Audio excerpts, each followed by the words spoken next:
تھا ذوالفقار سے اب میری جنگ دیکھ، چل میرے ساتھ ساتھ ذرا میرا رنگ دیکھ، اس پیاس میں لڑائی کا میرا بھی ڈھنگ دیکھ، راہ حیات فتنوں پہ کرتا ہوں تنگ دیکھ، مانا تو ذوالفقار ہے مرہم شکار ہے، لیکن یہ دیکھ کون یہ مجھ پر سوار ہے۔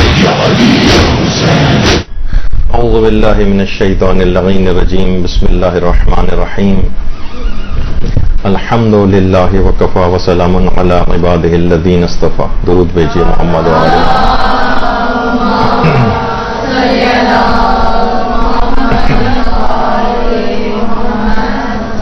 فقہ عزاداری کے سلسلے میں ہماری گفتگو اپنے اگلے مراحل کے اندر داخل ہے۔ کچھ جیسے کہ علم میں ہے آپ کے کہ آج کل مراسم عزاداری کے خلاف کچھ انٹلیکچوئلز، دانشور ٹائپ کے افراد شکوک و شبہات پیدا کر رہے ہیں، اور وہ مسلمہ کچھ ایسے رسومات جس پر مجتہدین کا کوئی اختلاف بھی نہیں، اس پر بھی اعتراضات کیے جا رہے ہیں۔ تو کیونکہ آپ ذاکری سے ریلیٹڈ ہیں اور اکثر و بیشتر آپ کے سامنے بھی اس طرح کے سوالات آ سکتے ہیں، تو آپ کے سامنے دلائل رہیں، چیزیں رہیں کہ ہمیں کیسے ان کو جواب دینا ہے۔ اسی میں آج کل ایک اعتراض یہ آ رہا ہے، اور وہ ہے شبیہ ذوالجنہ پر اعتراضات۔ اب دیکھیے، اسلام میں شروع ہی سے یادگاریں بنانے کا ایک طریقہ کار رائج رہا ہے، ہمیشہ سے رہا ہے۔ خود اگر حج کی بھی اگر آپ مثالیں اس کے اندر دیکھیں تو آپ نے دیکھا ہوگا کہ خانہ کعبہ کے صحن میں مقام ابراہیم کے نام سے ایک یادگار ہے۔ یہاں پر حضرت ابراہیم علیہ السلام نماز پڑھا کرتے تھے، اور اس شوکیس کے اندر جسے مقام ابراہیم کہا جاتا ہے، حضرت ابراہیم کے قدموں کے نشانات ہیں۔ یہ ایک یادگار ہے ان کی، اسی کے اوپر اب ایک شوکیس بنا دیا گیا جس کے اندر ان کے قدموں کے نشانات ہیں۔ اور پہلے زمانے میں بادشاہ حضرات وغیرہ لوگ وہ اسی کے اندر پانی بھر کر بھی تبرک کے طور پر پیا کرتے تھے۔ آج یہ جگہ مقام ابراہیم کہلاتی ہے، قرآن میں بھی اس کا تذکرہ آیا ہے، اور مسلمان اس کے پیچھے نمازوں کو ادا کرتے ہیں۔ یعنی حضرت ابراہیم کے نماز پڑھنے کی ایک یادگار قائم کی گئی۔ اسلام میں یادگاریں قائم کرنا یہ ایک الگ سے ایک حکم ہے۔ اسی طریقے سے حضرت اسماعیل کی جان بچانے کے لیے حضرت ہاجرہ صفا و مروہ میں جو ہے وہ دوڑی تھیں۔ اب ان کی یادگار کے طور پر صحیح کی جگہ قرار دی گئی، اور یہ جو گرین لائٹس لگی ہوئی ہیں اوپر آپ کو نظر آ رہی ہیں، جس کو میلین اغزرین کہتے ہیں، یعنی یہاں سب ستون ہوا کرتے تھے کبھی، اب وہاں گرین لائٹس ہیں۔ یہاں پر مردوں کے لیے حکم ہے کہ وہ حضرت ہاجرہ کی شبیہ بن کر یہاں پر ہرولہ کریں، تیز تیز چلیں، یعنی بذات خود زندہ انسان بھی حضرت ہاجرہ کی شبیہ بنے اور یہاں پر تیز تیز چلیں، جس طریقے سے حضرت ہاجرہ یہاں پر دوڑی تھی۔ مردوں کے لیے ایک مستحب حکم ہے۔ تو اس طرح سے ارکان حج کے اندر بھی شبیہیں اور یادگاریں قائم کرنے کا ایک سلسلہ جاری ہوا۔ اچھا، صرف یہ دیکھیے، شبیہیں اور یادگاریں قائم کرنا یہ صرف مسلمانوں کے اندر ہی رائج نہیں، غیر مسلموں کے اندر بھی یادگاریں منائی جاتی ہیں۔ مثلا اگر آپ دیکھیں، عیسائی ایک بے جان صلیب جس کو کہا جاتا ہے، اس کو ایک نشان کے طور پر، ایک یادگار کے طور پر لگاتے ہیں۔ ان کے ہر گرجا گھر کے اوپر آپ کو یہ لگی ہوئی نظر آئے گی۔ عیسائیوں کی گردن کے اندر یہ صلیب آویزاں جو ہے وہ نظر آتی ہے۔ تو یہ اس طرح سے یادگاریں قائم کرنے کا صرف مسلمانوں یا شیعوں کے اندر ہی صرف یہ مسئلہ نہیں ہے، بلکہ غیر مسلم بھی اس کو اپنے طور پر یادگاریں قائم کرتے ہیں۔ اسی طرح سے حضرت اسماعیل کے ذبح کے جو واقعے کی یادگار ہے، اسی میں حضرت اسماعیل اور حضرت ابراہیم کی ذبح کی یادگار وہ جانور، اسی جانور کو ہر سال اس کی ایک شبیہ بنائی جاتی ہے، ایک جانور اس کی شبیہ کے طور پر لے کر آؤ، حکم ہے اس کو ذبح کرو۔ اب ظاہر ہے کہ اسلام نے ہندوؤں کی طرح سے اس جانور کی پوجا پاٹ کرنے سے تو منع کیا، لیکن بہرحال اسلام یہ کا ایک مزاج ہے وہ کہ قابل تعریف صفات کسی بھی شخص کے اندر ہوں، کسی جانور کے اندر ہوں، حتیٰ کہ جمادات کے اندر ہوں، اسلام اس کی قدر شناسی کی تعریف کرتا ہے، اور انسان کی انسانیت اسے کسی حیوان کی قدر شناسی پر بھی مجبور کرتی۔ اب اصحاب کہف کا کتا اپنی اچھی صفات کی وجہ سے قرآن میں بھی اس کا تذکرہ آ گیا۔ اسی طرح سے ذوالجناح، جس کا اصلی نام کیا ہے اس پہ علماء کی ایک بحث ہے کہ بہت زیادہ جو معتبر منابع ہیں اس کے اندر لفظ ذوالجناح تو نہیں آیا ہے، البتہ مرتجز کے نام سے کتابوں کے اندر موجود ہے، اور البتہ معتبر منابع کے اندر، اور جو بہت کیونکہ کچھ زیارات ایسی ہیں جس میں امام حسین علیہ الصلوۃ والسلام، درود بھیجیے نا محمد علیہ محمد،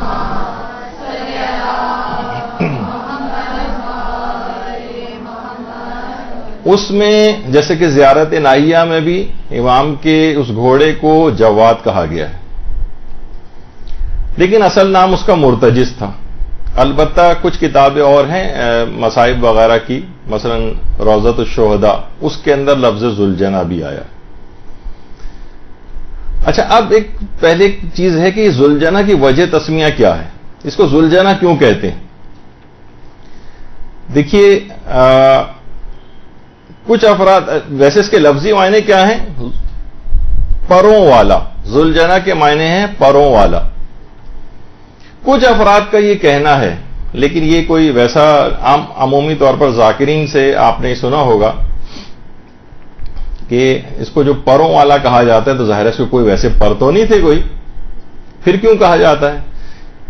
اکثر ذاکرین یہ کہتے ہیں کہ اس نے امام حسین علیہ الصلوۃ والسلام جب زخمی ہو گئے تھے، اللہم صلی علی محمد وعلی محمد، تو یہ امام حسین کے گرد چکر لگا رہا تھا اور اپنے جسم پر ان سب تیروں کو لے رہا تھا، تو اس کے جسم پر دائیں بائیں اطراف میں سب تیر پیوست تھے، اور اس طرح سے جس طرح ایک پر نما ایک اس کی ایک شکل ہو گئی تھی، جس طریقے سے ایک پر سے نکلے ہوئے جبکہ وہ تیر تھے، تو ایسا لگ رہا تھا۔ لیکن علماء نے کہا کہ نہیں، اس کی ایک اور وجہ ہے کہ اس کی ایک وجہ یہ ہے کہ یہ بہت زیادہ تیز رفتار تھا۔ دیکھیے گھوڑے کی صفات کے اندر بھی سے بھی ایک چیز آتی ہے کہ ذوالجناح یعنی پروں والا، یعنی گویا جس طریقے سے اڑتا ہوا اتنا تیز رفتار جیسے گویا اڑ رہا ہو، اس وجہ سے اس کو ذوالجناح جو ہے کہا جانے لگا۔ تو گھوڑے کی جو صفات ہیں اس میں سے ایک صفت یہ کہ اتنا تیز رفتار ہو کہ نہ تو دشمن اگر اس کے پیچھے لگ جائے تو وہ دشمن کے بھی قابو میں نہیں آئے، اور اگر دشمن بھاگ رہا ہو تو اس کا پیچھا بھی کر سکے، تو بہت زیادہ تیز رفتار تھا۔ تو اپنی اس تیز رفتاری کے باعث اس کو ذوالجناح کہا جانے لگا۔ اچھا، اب اس کی ذوالجناح کی جو فداکاری ہے اور جو قدردانی کی جاتی ہے اس کی کیا وجہ ہے؟ دیکھیے علماء کہتے ہیں کہ یہ خود بھی کتنا پیاسا تھا، اتنا پیاسا کہ آپ خود اندازہ لگائیں کہ وہ جگہ، وہ مقام کہ جہاں پر 6 ماہ کے حضرت علی اصغر کے لیے 2 گھونٹ پانی دستیاب نہ تھا، وہاں گھوڑوں کو پانی کب ملنا تھا؟ اور یہ جو گھوڑے تھے یہ تو عام افراد سے بھی زیادہ پیاسے تھے۔ کربلا کی شدید ترین گرمی، بار بار امام کے ساتھ ذوالجناح کا میدان میں جانا، وہاں سے واپس آنا، اور میدان سے خیمہ گاہ سے میدان، حملے، لڑائیاں، ساری آمد و رفت اسی پیاسے گھوڑے پر ہوئی ہے جو نہ جانے کب سے پیاسا تھا۔ اچھا، آغاز جنگ جس وقت ہوا ہے اس وقت تیروں کی ایک بارش ہوئی تھی، تو 50 کے قریب امام کے اصحاب، جس میں بنو ہاشم کے کتنے شہزادے بھی تھے، وہ حملہ اولا جس کو کہا جاتا ہے اسی کے اندر شہید ہو گئے تھے، ابھی جنگ سٹارٹ بھی نہیں ہوئی تھی، اور اتنے زیادہ تیر آئے تھے کہ آپ سوچئے کہ 50 افراد اس تیروں کی زد میں آ کر شہید ہوئے ہیں۔ تو آیت اللہ علی نقی نقن صاحب نے لکھا ہے باقاعدہ کہ آپ خود سوچیں کہ جب لوگ اتنے شہید ہوئے ہیں اس کے اندر، تو اس میں کون کہہ سکتا ہے کہ یہ گھوڑے اس میں زخمی نہیں ہوئے ہوں گے اور ان کو تیر نہیں لگے ہوں گے؟ تو ان کا کام ایک مددگار کے طور پر بھی تھا، اور باقاعدہ اس نے کس طرح سے حفاظت کی تھی کہ روایتوں میں کہ 40 افراد کو، روایتوں میں بعض میں 80 کا بھی عدد ہے، کہ صرف اپنے سموں سے مار مار کے ہلاک و زخمی کیا تھا اس نے۔ تو دشمن کو زد پہ لیتا تھا ذوالجنا، اور ان کے وار کو خالی دیتا تھا، گرتے ہوئے دشمنوں کو رونتا تھا۔ اس پورے ماحول میں اس گھوڑے کی پیاس، اس کے سینے کا التہاب، اس کے باوجود جب بھی کبھی، جیسے کہ روایتوں کے اندر بھی ہے کہ جب فرات کا دامن خالی ہوا تھا اور امام حسین نے گھوڑے کو نہر فرات کے اندر ڈالا تھا، تو نقن صاحب فرماتے ہیں کہ فرات کی موجیں اس بات کی گواہی دیں گی کہ گھوڑے نے شدید پیاسا ہونے کے باوجود بھی پانی سے اپنی گردن کو ہٹا لیا تھا، اپنے سر کو کچھ بلند کر لیا تھا، اپنے منہ کو بند کر لیا تھا، اور زبان بے زبانی سے کہہ رہا تھا کہ مولا جب تک آپ سیراب نہ ہوں گے میں بھی پانی نہیں پیوں گا۔ تو امام حسین علیہ السلام بھی فرات سے پیاسے باہر نکلے، اللہم صلی علی محمد وآل محمد، اور یہ گھوڑا بھی وہاں سے پیاسا آیا، اور پھر اس کے بعد وہ جنگ ہوئی، اور اس کے بعد امام حسین علیہ السلام شہید ہو گئے، اور اب اس گھوڑے کی پشت جو تھی وہ اپنے سوار سے خالی ہو گئی۔ چاروں طرف سے اس کے مالک کو اشقیاء نے جو گھیر لیا تھا، اور اب مدافعت کا کوئی موقع باقی نہیں بچا تھا، اور میدان جنگ دشمنوں سے مکمل طور پر بھرا ہوا تھا، کوئی دوست موجود نہیں تھا، اور اس کا راکب، اس کا سوار اپنی حقیقی منزل تک پہنچ چکا تھا اور شہید ہو چکا تھا۔ اب اس گھوڑے کے پاس اپنے فرض کا احساس تھا، اور ان بےکس عورتوں اور بچوں کے پاس کہ جو کہ اپنے والی اور وارث کے منتظر تھیں، اس کی پوری کوشش یہ رہی کہ ان تک اس خبر کو جا کر پہنچائے۔ روایتوں میں کہ اس نے اپنی پیشانی کو امام حسین کے خون سے رنگین کیا، اور سیدھا چلتا ہوا خیموں کی طرف آیا، اور ہنہنا کر باقاعدہ آواز نکالی کہ ساری بیبیاں جو ہیں وہ خیمے کے دروازے پر آئیں، دیکھا کہ اس کی زین بالکل خالی ہے، اور زین خالی ہے، اور باگیں کٹی ہوئی ہیں، پیشانی خون سے رنگین ہے، اور تیر جسم کے اندر ذوالجنا کے پیوست تھے۔ زبان بے زبانی سے اس نے گویا امام حسین علیہ السلام کی شہادت کی خبر دی، اور اس مددگار امام حسین کی بس صرف یاد، اس کی اس فداکاری کی یاد کے اندر یہ شبیہ ذوالجنا جو ہے وہ نکالی جاتی ہے، اور جب تک امام حسین علیہ السلام کا نام زندہ رہے گا، ان کے اس اسب باوفا ذوالجنا کا نام بھی ہمیشہ زندہ رہے گا۔ اللہم صلی علی محمد وآل محمد۔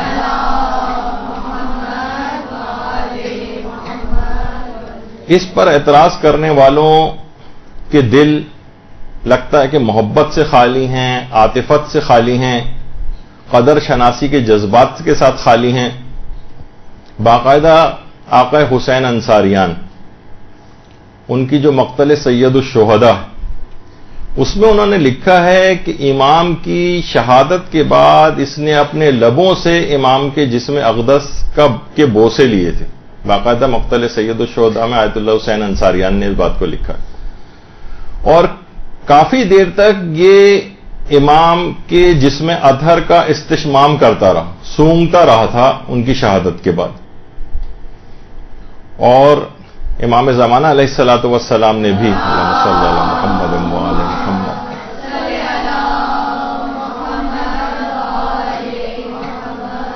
اس کو جواد کے نام سے یاد کیا ہے، اور فرمایا ہے کہ جب عورتوں اور بچوں کی نگاہ ذوالجنا پر پڑی تھی تو دیکھا کہ زین اس کی ڈھلکی ہوئی ہے، تو مخدرات عصمت و طہارت اپنے چہروں کو پیٹنے لگی تھیں اس کی حالت کو دیکھ کر۔ خود امام زمانہ کے جملے، اور ناسخ التواریخ میں بھی ہے لکھا ہے کہ ذوالجنا نے خیموں کے سامنے اپنے سر کو زمین پر مار کر جان دے دی تھی.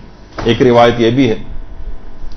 اور بعض روایتوں میں یہ بات بھی آئی ہے کہ اس کے بعد ذوالجنا نے دوڑنا شروع کیا اور یہ خیموں سے دوڑتا ہوا فرات کی طرف گیا اور اپنے آپ اس کے پیچھے یزیدی افراد لگے ہوئے تھے کسی طریقے سے اس کو پکڑیں، لیکن یہ دوڑتا ہوا سیدھا فرات کی طرف گیا اور اس کے اندر اپنے آپ کو ڈبو کر اس نے جان دے دی. اور کچھ علماء کا یہ بھی نظریہ ہے کہ جب امام زمانہ علیہ السلام تشریف لائیں گے تو یہ دوبارہ ذوالجنا آئے گا. اللہم صلی علی محمد.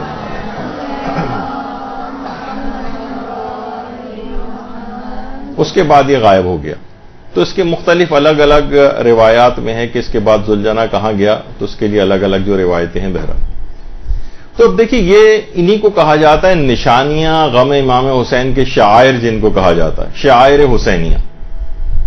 یہ نشانیاں، شاعر پچھلی دفعہ بھی گفتگو میں ذکر ہوا تھا، نشانیوں کو کہا جاتا ہے. نشانیوں کو دیکھ کر یاد آتا ہے کہ ایسے کیا چیز ہوئی تھی.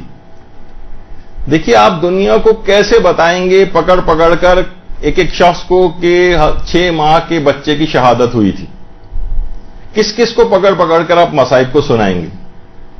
لیکن اگر صرف اور صرف لوگ اب کہنے لگیں کہ بھئی یہ شاعر بدعت ہیں، یہ نشانیاں جو ہیں بدعت ہیں، تو ان کو کہا جائے جیسے میں نے ابھی کہا کہ کیسے حضرت علی اصغر کی شہادت کو آپ دنیا کے سامنے پیش کریں گے. فقط جھولا نظر آئے گا اور کتنے ہی لاکھوں لوگ دیکھتے ہی سمجھ جائیں گے کہ امام کا کوئی بچہ تھا جو کہ اس جنگ کے اندر شہید ہوا ہے. شبیہیں بنانے کا ایک خاص علماء نے جو اس کی اجازتیں دی ہیں اور یہ مراسم کے اندر رائج ہیں، یہ ابس نہیں، ان کی بہت اس کے پیچھے فلسفی. تو دنیا کی فوراً سمجھ میں آ جائے گا. اور اس کے علاوہ جب یہی وجہ ہے کہ کتنی بہترین طریقے سے خود کربلا کے اندر جھولے وغیرہ نکالے جاتے ہیں، اور تاکہ ایک ویژول امپیکٹ ہوتا ہے، فوراً یاد آتا ہے کہ جھولا کس سے منسوب ہے، کون سا ظلم ہوا تھا، اچھا علی اصغر کس طرح سے شہید ہوا، اچھا اس طرح سے شہید ہوا. اشقیاء کی شقاوت اس سے ظاہر ہوتی. اسی طریقے سے مثلا علم حضرت عباس علمدار علیہ الصلوۃ والسلام، صلی اللہ علیہ محمد.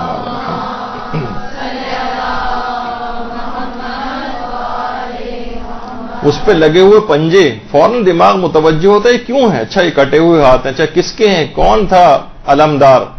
یہ شبیہیں، یہ علم، یہ خود ایک داستان کو بیان کر دیتے ہیں.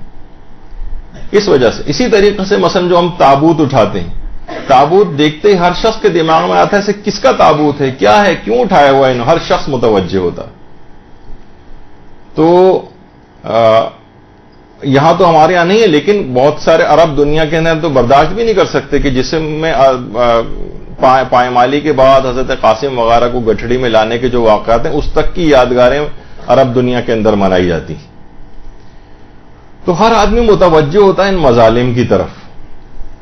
دیکھیے اب اللہ کی طرف جب متوجہ انسان ہوتا ہے، جو چیزیں اللہ کی طرف متوجہ کرتی ہیں اس کو علماء کہتے ہیں شاعر اللہ.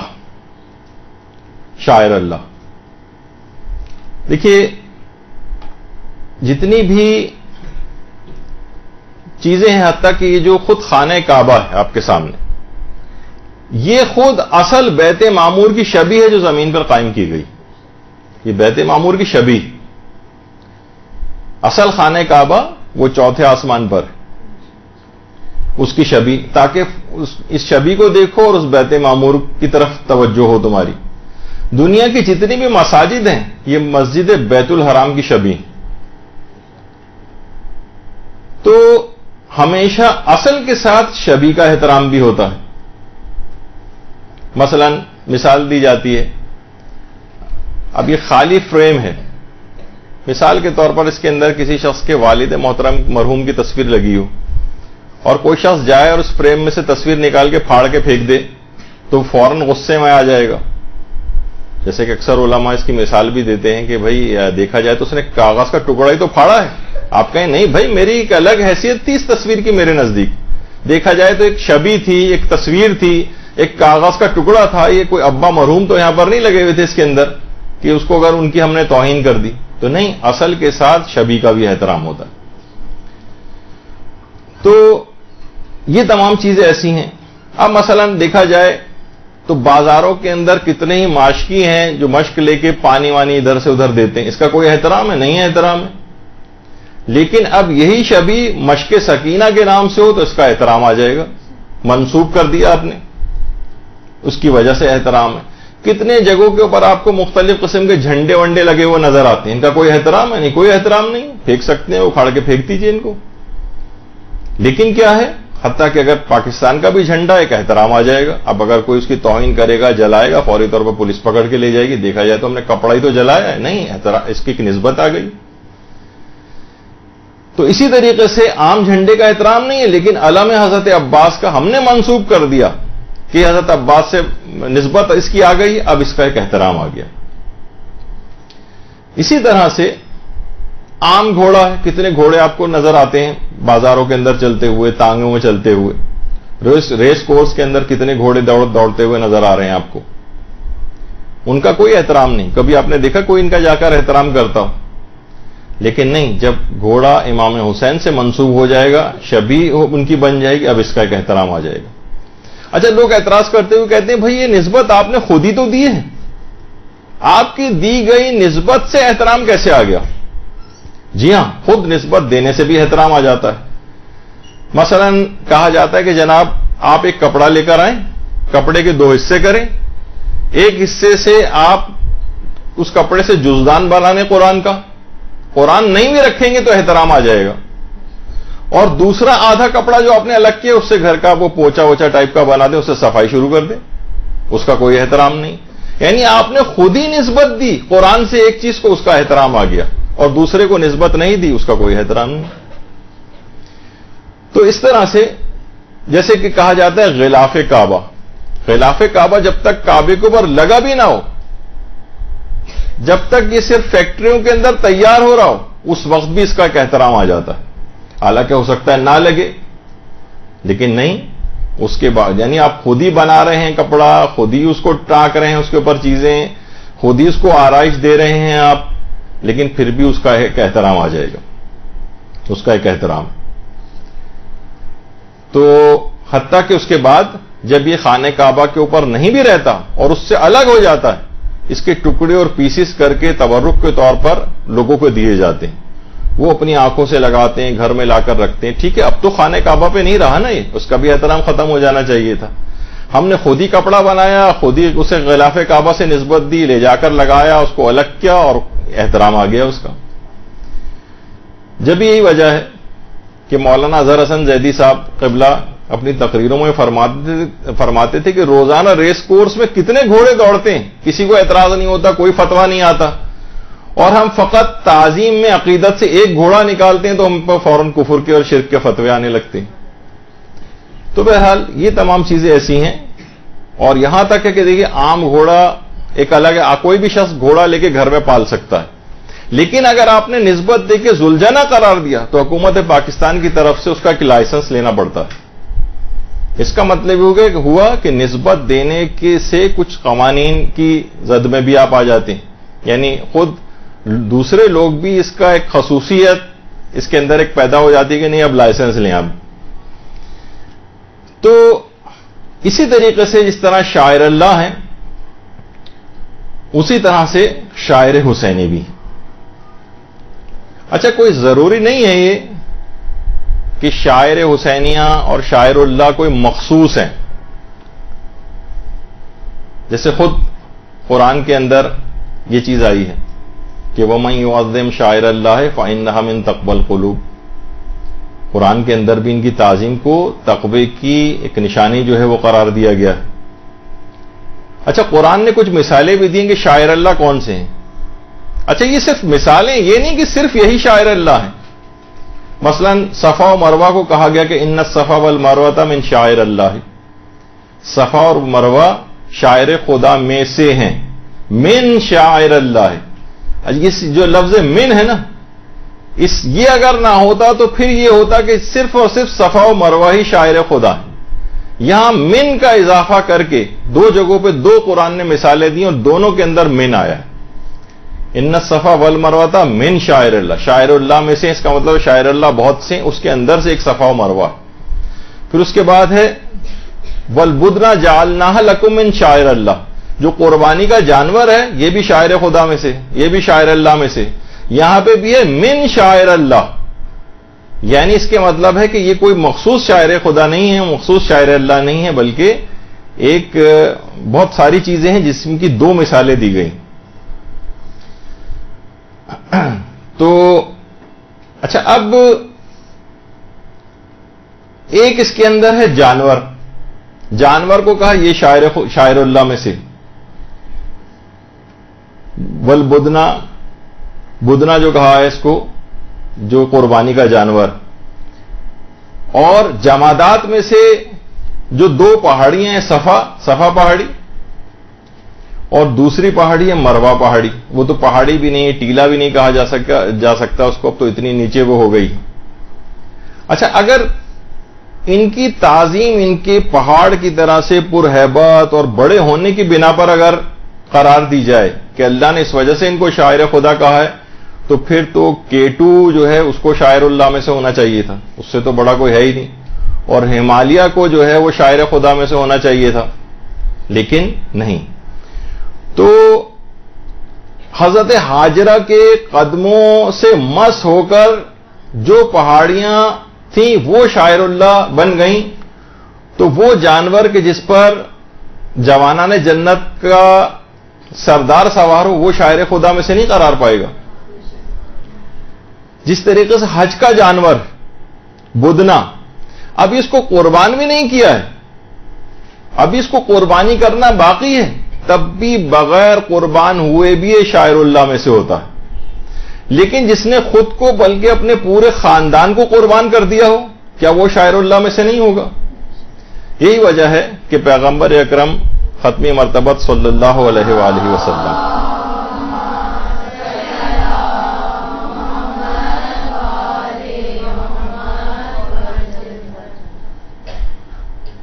پیغمبر اسلام جو امام حسن اور امام حسین کے بوسے لیا کرتے تھے، کیا وہ نانا ہونے کی وجہ سے لیتے تھے؟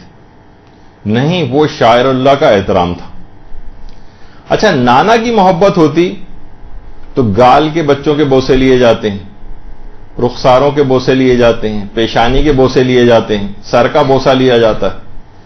مگر ایک نواسے کے دہنے مبارک کے بوسے لیتے تھے، ایک کے گلے کے بوسے لیتے تھے. معلوم تھا کہ یہ شاعر اللہ ہیں. ایک کا دہن زہر دغا سے متصل ہے اور دوسرے کا گلا خنجر جفا سے متصل ہے. آیت اللہ جعفر شوستری نے ایک جملہ لکھا ہے کہ امام حسین جب تشریف لاتے تھے تو پیغمبر اکرم ان کے جسم کے بوسے لیتے تھے اور کہتے تھے کہ اے حسین اپنا پیراہن اٹھاؤ، اپنا لباس اٹھاؤ، اور پیغمبر اکرم ان کے جسم کے بوسے لینے لگتے تھے. تو امیر المومنین علیہ الصلوۃ والسلام ان سے معلوم کرتے تھے، اللہم صلی علی محمد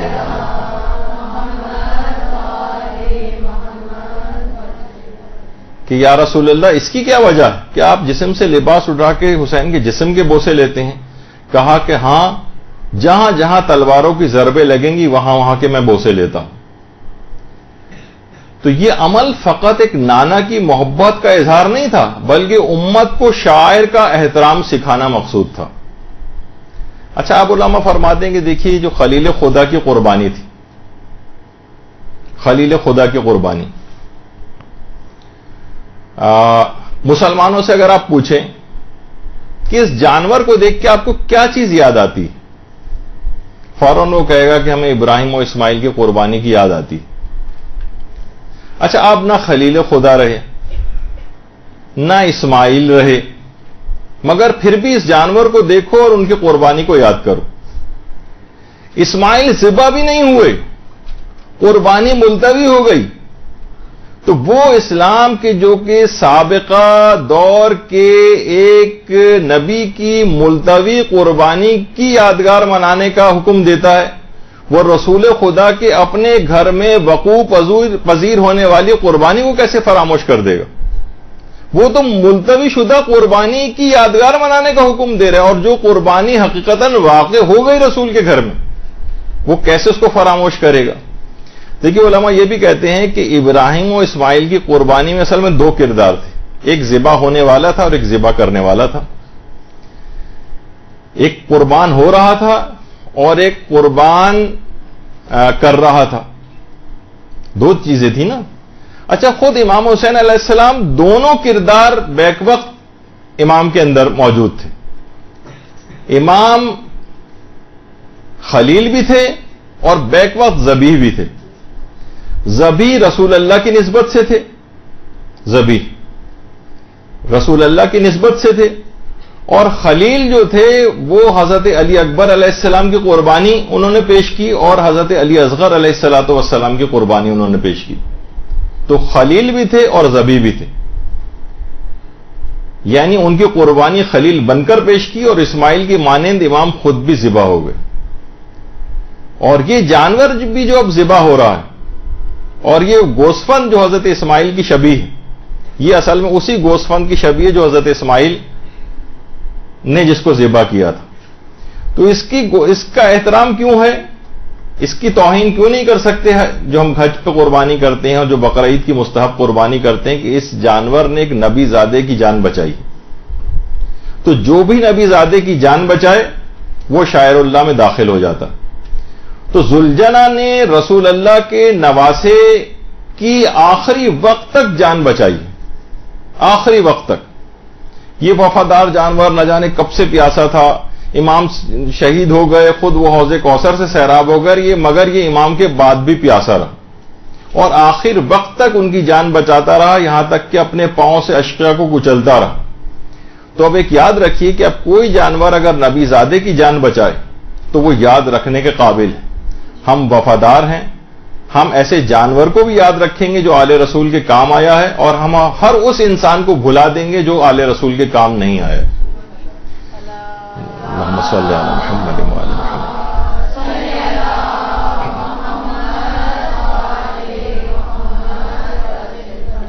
اچھا، جانور کو دوسرے جانور کی شبیہ بنانا تو ہے، بعض اوقات یہ بھی ہوتا ہے کہ انسان بلکہ فخر موجودات بھی شبیہ بنے۔ پیغمبر اسلام ناقے کی شبیہ بن کر اپنی پشت پر حسنین کو سوار نہیں کراتے تھے، اور جب حضرت عمر نے کہا تھا کہ کیسی اچھی سواری ہے شہزادو تمہاری، تو پیغمبر نے کیا فرمایا تھا؟ یہ بھی تو دیکھو کہ سوار کتنے اچھے ہیں۔ خیر، تو اب غیروں کو تو چھوڑیے، اپنے افراد بھی اس شبیہ ذوالجنہ کے اوپر اعتراضات کرتے نظر آ رہے ہیں۔ تو چند ایک اعتراضات آپ کے سامنے پیش ہو جائیں۔ پہلا تو اعتراض یہ ہے کہ یہ صرف انڈیا اور پاکستان کے اندر اس کی شبیہ منائی جاتی ہے، ایران عراق وغیرہ میں تو ہم نے کبھی نہیں دیکھا۔ لوگوں کا عام طور پر ایک اعتراض ہوتا ہے۔ سب سے پہلے تو یہ بات یاد رکھ لیجئے کہ ایران اور عراق میں کسی رسم کا ہونا نہ ہونا یہ کوئی معیار نہیں۔ کتنی ایسی چیزیں جو ایران عراق میں نہیں ہوتی ہمارے یہاں ہوتی ہیں، اور کتنی ایسی چیزیں جو وہاں ہوتی ہیں اور یہاں پر نہیں ہوتی۔ اس میں ہماری گفتگو ہو چکی ہے پچھلی مرتبہ کہ عرف مختلف ہوتے ہیں، عرف کے معیارات الگ الگ ہیں، عرف کی رسومات الگ ہیں۔ ہو سکتا ہے ایک جگہ کے اوپر ایک رسم جو ہے وہ اچھی سمجھی جائے، دوسری جگہ پہ صحیح نہ سمجھی جائے، معیوب سمجھی جائے، ایک جگہ پہ کچھ الگ حکم ہو، دوسری جگہ پہ کوئی الگ حکم ہو۔ یہ پچھلی دفعہ آ چکا، تو یہ کوئی معیار نہیں ہے۔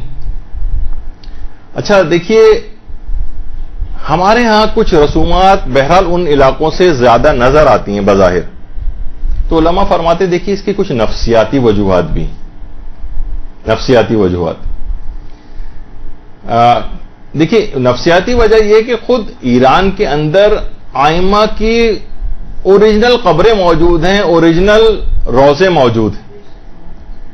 عراق میں بھی ایسا ہی ہے، کتنے ہی آئمہ کی قبور ہیں، روضے ہیں۔ تو وہاں کے عوام ان کو ایک جذبات کے اظہار کا ایک آؤٹ لیٹ کی ایک جگہ ہے، وہ جہاں اپنے غم کے جذبات کا اظہار کرتے ہیں، امام سے توسل کرتے ہیں، اوریجنل قبریں وہاں پر موجود ہیں۔ تو وہاں پر اگر کوئی بہت زیادہ رسومات نظر بھی نہ آئیں تو اس کی ایک وجہ ہے کہ ان کے پاس اوریجنل چیزیں موجود ہیں۔ ہمارے ان علاقوں کے اندر امام کی کوئی قبر نہیں ہے، کوئی ان سے منسوب جگہ نہیں ہے۔ اب کیسے لوگ ان سے وابستہ ہوں؟ تو اس وجہ سے یہاں پر شبیہیں بنانے کا رواج ہوا، یہاں پر ذریعیں بنانے کا رواج ہوا کہ ہمارے ہاں روزے نہیں ہیں لیکن ہمارے ہاں روزوں کی شبیہیں بنی، تو لوگوں کی عقیدت رہے، لوگ اپنے جذبات کا وہاں جا کر اظہار کر سکیں. کتنی ایسی چیزیں، کتنی یہاں پر مختلف علاقوں کے اندر آپ نے دیکھا کہ آپ کے اپنے علاقے میں اور جگہوں کے اوپر جو ذریعے بنی ہیں اس کے اوپر اعتراض نہیں کرنا چاہیے، اس پہ بھی ہماری انشاءاللہ کبھی اور گفتگو آئے گی، لیکن یہ ساری چیزیں ان کو باقی رکھا گیا. تو کتنی دیکھیے ایسی چیزیں ہیں کہ یہاں پر مجھے اچھی طرح یاد ہے جب بچپن کا ہمارا دور تھا یا اوائل جوانی کا دور تھا، تو اس کے اندر مساجد کے اندر باقاعدہ اعلانات ہوتے تھے اور دعائیں ہوتی تھیں کہ پروردگار زیارت کے رستے کھل جائیں، ہم لوگ وہاں جا سکیں. لوگ ترستے تھے. یہ تو اب ذرا جا کے جب آپ لوگوں کے سامنے چند سالوں کے اندر اتنے کاروان بنے اور یہ عالمی حالات تبدیل ہوئے، ان جگہوں کے اوپر جانا آسان ہوا تو اب لوگوں کے لیے، لیکن یہ رسومات اور یہ جو ذریعے ہیں اور یہ سب کچھ لوگوں کو دین سے اٹیچ رکھنے کا ایک سبب تھی. یہ ذوالجناح ان کو دیکھ کے امام کی یہاں پر کوئی بھی چیز نہیں تھی کہ جس سے ہم ان کی یادگار کو قائم کرتے، تو یہ شبیہیں بنائی گئیں، باقاعدہ اس کا ایک خاص اس کا ایک اثر ہوتا ہے، تو اس وجہ سے ان کو یہاں پر رکھا گیا. تو یہ تمام چیزیں ایسی ہیں. یہی وجہ ہے کہ دیکھیے اچھا پھر یہ بات کہ جناب یہ بات کہنا بھی بالکل غلط ہے کہ ایران عراق میں نہیں ہوتے، خود ایران کے اندر شبیہ ذوالجناح جو ہے وہ نکالی جاتی، باقاعدہ ایران کے اندر شبیہ ذوالجناح نکالی جاتی. کس نے کہا کہ بلکہ ہم سے بھی زیادہ ہوتا ہے وہاں پر، وہاں تو ذوالجناح ہوتا ہے، وہیں ذوالجناح کے پاس بیٹھ کر اس کی ایک منظر کشی ہوتی ہے، وہیں پہ بیٹھ کے مصائب وغیرہ پڑھے جاتے ہیں، یہ سب وہاں پر ہوتا ہے. تو یہ کہنا بھی بہت غلط ہے. تو اس لحاظ سے کتنی ہی شبیہیں وہاں پر نکالی جاتی ہیں، ایران میں بھی عراق میں بھی، اور کوئی اس کے اوپر جو ہے وہ اعتراض نہیں کرتا. تو اول تو وہاں ہونا معیار نہیں ہے، اور اگر یہ کہنا بھی غلط ہے کہ وہاں پر ذوالجناح کی شبیہ نہیں نکالی جاتی. اچھا اب دوسرا اعتراض یہ ہے کہ بھئی شبیہ ذوالجناح آپ نکالیں، سادہ طریقے سے نکالیں، اتنا اسراف کیوں کیا جا رہا ہے؟ اس کو آپ اتنا سجاتے کیوں ہیں؟ اس کے اوپر اتنا پیسہ جو ہے وہ کیوں خرچ کرتے ہیں؟ دیکھیے پیسہ کوئی اور خرچ کر رہا ہے، تکلیف جو ہے وہ کسی اور کو ہو رہی ہے، بات بھی سمجھ نہیں آتی. تو آپ خود پیسے دے رہے ہوتے تو آپ کو تکلیف کا احساس ہونا چاہیے تھا. پھر ایک ذوالجناح کے اوپر کتنا آپ کے خیال میں اس پہ 1000 بھی روپے نہیں لگے ہوں گے جو آپ کو چیزیں اس کے اوپر لگی ہوئی. ہر شخص اپنی عقیدت کا اظہار کرتا ہے، اپنی ذاتی حلال مال سے اس کے اوپر خرچ کرتا ہے، اور تکلیف کسی اور کو اگر ہو رہی ہو تو یہ بات سمجھ میں آنے والی نہیں.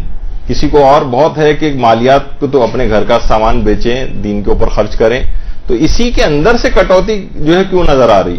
پھر لوگ یہ بھی کہتے ہیں کہ بھئی اصل جو ذوالجناح تھا وہ تو اس طرح کا نہیں تھا، یہ تو اتنا سجاوٹ اس کے ساتھ ہو رہی ہے، اس کو دیکھ کے اصل میں اور شبیہ میں تو بہت فرق ہو گیا. اصل تو ایسا نہیں تھا، جس کی شبیہ ویسے ہی ہونی چاہیے نا جیسے اصل. یہ بھی مراجع سے سوالات پوچھے گئے. آیت اللہ حافظ بشیر نجفی سے سوال پوچھا گیا کہ آپ یہ بتائیے کہ برصغیر پاک و ہند میں ذوالجناح کی شبیہ کے جلوس نکالے جاتے ہیں، اسے سونے چاندی اور دیگر قیمتی چیزوں سے مزین کیا جاتا ہے، کیا ایسا کرنا جائز ہے؟ اصل گھوڑا جو کربلا میں تھا اس کی تو یہ حالت نہیں تھی. کیا شبیہ و اصل کے درمیان موافقت یا مشابہت شرط نہیں، ایک جیسے ہونے چاہیے ان کو؟ جواب: شبیہ اور اصل کے درمیان موافقت اور شباہت شرط نہیں. یہ کوئی کہاں سے قانون آپ نے نکالا کہ ایک جیسے ہونے چاہیے؟ مذکورہ عمل صرف شبیہ بنانے والوں کی امام حسین سے محبت اور ان کے نام پر قربانی دینے کی استعداد کی عکاسی کرتا ہے.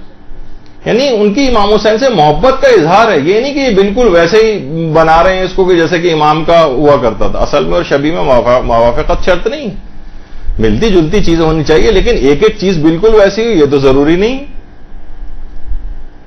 جو غلاف کعبہ ہے، سب سے پہلے حضرت اسماعیل کی زوجہ نے درختوں کی چھال لے لے کے غلاف کعبہ بنایا تھا.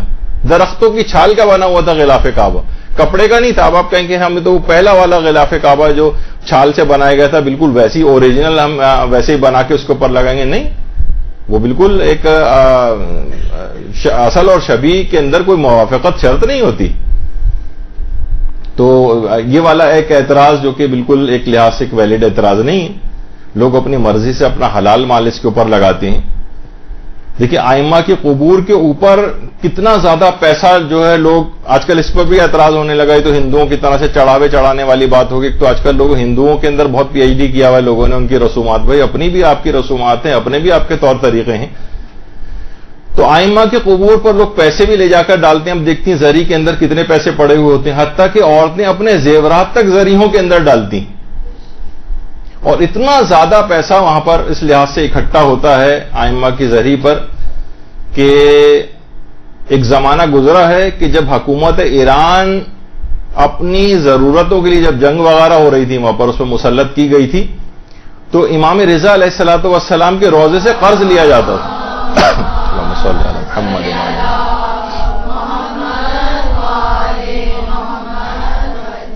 روزوں سے قرض لیا جاتا تھا اور اس کے بعد پھر اسے واپس کیا جاتا تھا. بہت سے لوگ اس پہ بھی اعتراض کرنے لگے کہ ائمہ کے روزوں کے اوپر اتنا سونا کیوں لگا ہوا ہے، اس سونے کو وہاں سے اکھاڑا جائے اور غریبوں کے اندر تقسیم کیا جائے. کیا امام پسند کریں گے کہ سونا ان کا اتنا لگا ہو؟ اس پہ انشاءاللہ ہماری الگ سے ایک تفصیلی گفتگو ہوگی کبھی، تو اس میں میں ان چیزوں کے جوابات دوں گا. لیکن بہرحال یہ کہ ائمہ کے روزوں کے اوپر سونا یہ اماموں کے پیسوں سے نہیں، بلکہ لوگ اپنے حلال جائز مال سے اپنی عقیدت کے اظہار کے طور پر یہاں پر خرچہ کرتے ہیں. تو اس کو قیمتی کپڑوں سے سجانا، تزئین کرنا، اس پر خود علماء اور مراجع کے کتنے فتاوے موجود ہیں. باقاعدہ آیت اللہ سعید الحکیم سے بھی بات پوچھی گئی کہ کیا تابوت شہدائے کربلا کو تیار کرنا، گہوارِ علی اصغر کو تیار کرنا اور اس کی آرائش کرنا، ذوالجناح سواری امام حسین کا آراستہ کرنا اور اس کی آرائش کرنا، حضرت قاسم ابن الحسن کی محمل کو آراستہ کرنا اور اس کی تزئین کرنا، علم حضرت ابو الفضل العباس کو آراستہ کرنا اور اس کی آرائش کرنا مراسم عزاداری میں جائز ہے؟ سوال. جواب آیت اللہ سعید الحکیم، بذات خود ان کاموں میں کوئی حرج نہیں، کوئی حرج نہیں، بالکل یہ کام جائز ہیں. ان کو سجانا، ان کی تزئین کرنا، ان کی آرائش کرنا، یہ سب جائز ہے. ذوالجناح کو سجانا، یہ سب جائز ہے. اس کے بعد آیت اللہ حافظ بشیر نجفی سے بھی یہ سوال پوچھا گیا کہ آیا ذوالجناح کو اس طرح زینت دینے سے غم و مصیبت سید الشہداء تازہ ہوتی؟ یہ تو ہمیں پھول اور یہ اس کے اوپر یہ سب چیزیں لگی ہوئی ذوالجناح پہ نظر آنا ایک لحاظ سے، اس سے تو ہمیں غم بظاہر یہ لگ رہا ہوتا ہے لوگوں کو، یہ شاید تازہ نہیں ہو رہا معترضین کو جو لگتا ہے. تو جواب انہوں نے یہی دیا کہ اس شبیہ ذوالجناح کو مزین کر کے مومنین امام حسین کے نام پر فداکاری اور محبت و عشق کا مظاہرہ کرتے ہیں، اور اس لحاظ سے ایسا کام کرنا شرعی حوالے سے باعث ثواب بھی، یعنی ذوالجناح کو سجانا باعث ثواب ہے. تو یہ اور اس کا غم امام حسین، لوگ اس کو دیکھ کے خوشی کا ان کا احساس ہوتا ہے، یہ غم کے جذبات پیدا ہوتے ہیں، غم کے جذبات پیدا ہوتے ہیں. کون اس کو دیکھ کے خوش ہوتا ہے، ہنس رہا ہوتا ہے؟ نہیں، ایسا کچھ نہیں ہوتا ہے. یاد آتی ہے امام کی، اور یہ اپنے جذبات کا اظہار. ہم اس کو کیا اس طرح سے رکھتے ہیں؟ اگر امام کا گھوڑا نظر آتا ہم اس کی صفائی کرتے، اس کو اچھی سی چیزیں اس کے اوپر جا کے اپنے محبتوں کے اظہار کے طریقے، اس پہ لوگوں کو روکنا یہ اچھا نہیں. اسی طرح سے دو مراجع اور ہیں، آیت اللہ نوری حمدانی اور آیت اللہ شیخ جواد تبریزی. انہوں نے بھی یہ کہا کہ شبیہ ذوالجناح پر چادریں چڑھانا اور اسے سجانا بالکل جائز ہے. حتیٰ کہ ان سے یہ کہا گیا کہ چادر اور یہ زیورات سے، بلکہ بہت سے افراد تو زیورات تک ذوالجناح کے اوپر چڑھاتے ہیں. انہوں نے کہا کوئی حرج نہیں، اشکال نہ دارت. آیت اللہ جواد تبریزی نے کہا اور آیت اللہ نوری حمدانی نے فرمایا کہ طبق متعارف اشکال نہ دارت، یعنی جس طرح نارملی عام طور پر سجایا جاتا ہے جن علاقوں میں جس انداز سے اسی طرح سجائیں، کوئی حرج نہیں. باقاعدہ علماء اور مراجع کے استفتاء ہیں.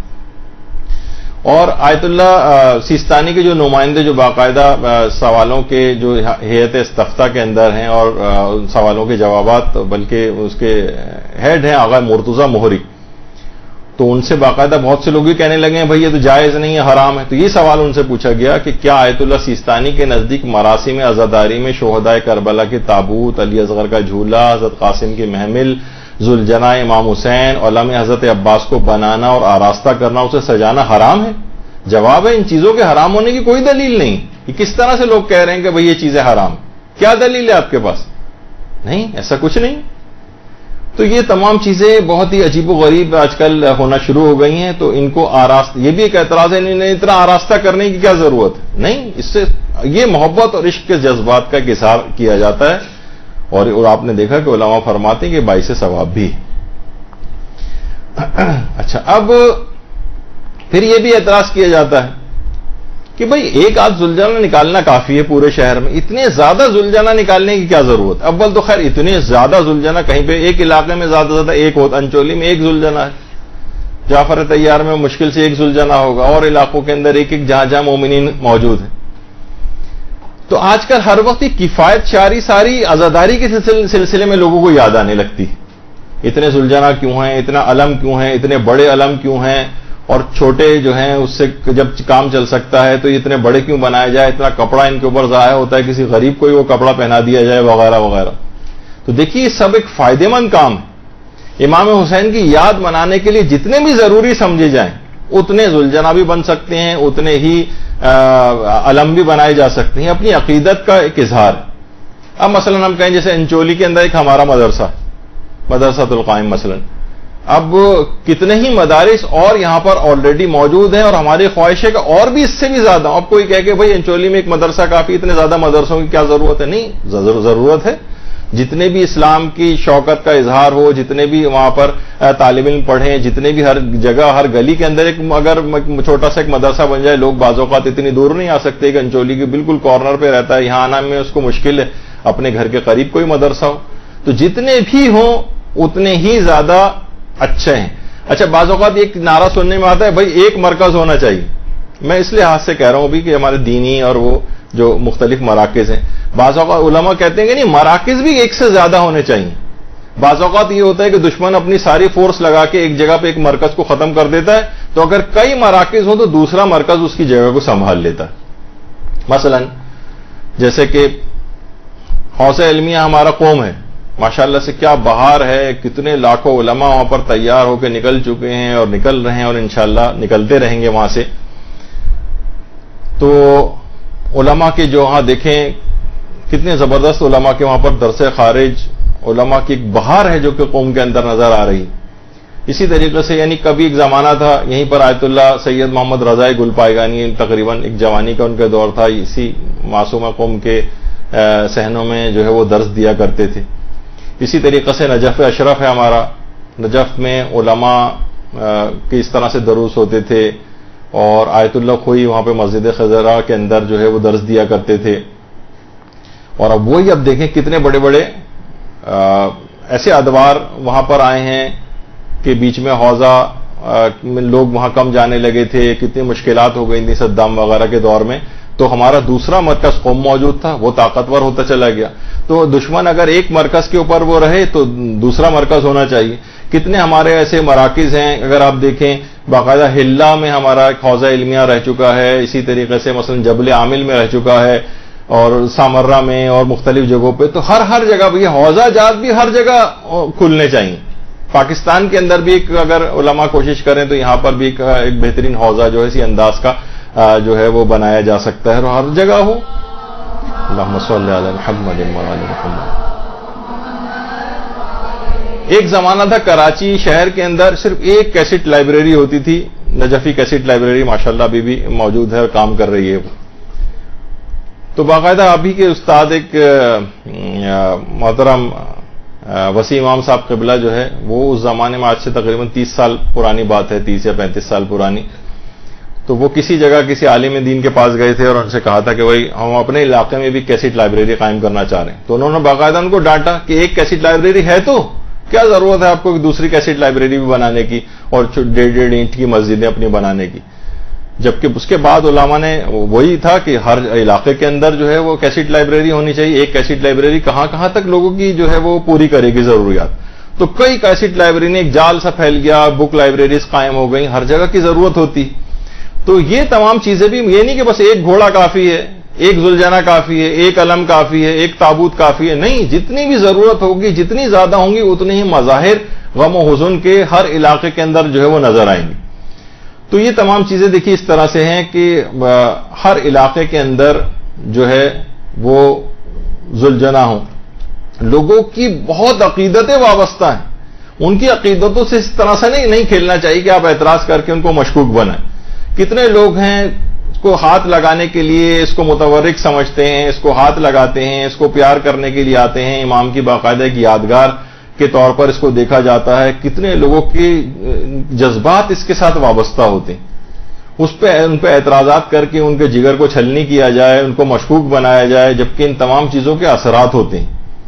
جب بھی علماء نے ان سب چیزوں کو رائج رکھا ہے، اس کے جائز ہونے کے فتاوے وغیرہ دی، اور یہی چیزیں کہ فوراً دماغی تبادر ہوتا ہے کہ ذوالجناح ہر شخص کو جو آپ کے مذہب کے اوپر نہیں بھی ہے، وہ دیکھ کر فوراً اس کا دماغ متوجہ ہوتا ہے، واقع کربلا کی طرف جاتا ہے کہ ہاں ایک ظلم ہوا تھا، اور اس طریقے سے اسلام کو بچانے کے لیے امام حسین نے قربانی، ان کے خاندان نے قربانی دی. اس کو یاد ایک ویژولائز کرانے کے لیے، ایک پکچرائز کرنے کے لیے یہ ایک سمبولک ایک چیز جو ہے وہ ایک شبیہ بنائی گئی. اس کے اوپر اگر کوئی اعتراض اس لحاظ سے کرے. اچھا، اسی طرح سے ایک اعتراض یہ بھی کیا جاتا ہے اس پہ کہ بھائی شبیہ ذوالجناح پر احتراز ہونا چاہیے. اعتراض لکھا ہوا ہے، بہرحال غلطی ہے اس کے اندر، تو آپ اسے کریکٹ کر لیجئے گا کہ اس پہ سوار کیوں نہیں ہوتے. بھائی امام حسین، اچھا لوگ دلیل دیتے ہیں امام حسین اگر آپ کو گھوڑا دیں تو کیا آپ سوار نہیں ہوں گے اس کے اوپر؟ کیا اس کو ہاتھ میں اس طرح سے لے کے پھریں گے؟ تو دیکھیے، وہ یہ چاہتے ہیں کہ اس کو کوئی مقدس چیز نہ سمجھا جائے، کوئی احترام والی چیز نہ سمجھا جائے. بس ٹھیک ہے، ذوالجناح اس پہ سواری کر کے پھریے آپ. تو دیکھیے، بہت سی چیزیں ایسی ہوتی ہیں کہ احترام ہوتا ہے ان کا. اب میں ذاتی طور پہ ایک مثال دوں. جب میں نے بہت بچپنے میں قرآن ختم کیا تھا، تو ہمارے جو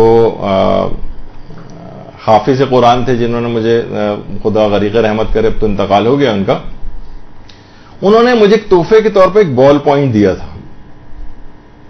وہ میں نے پتہ نہیں 20-30 سال تک اس کو ابھی بھی ڈھونڈوں تو کسی جگہ مل جائے گا. میں اس کو استعمال نہیں کرتا تھا کہ استعمال ہونے سے اس کی انک وغیرہ ختم ہو جائے گی، پتہ نہیں دوبارہ ریفل اس میں ہو سکے یا نہ ہو سکے.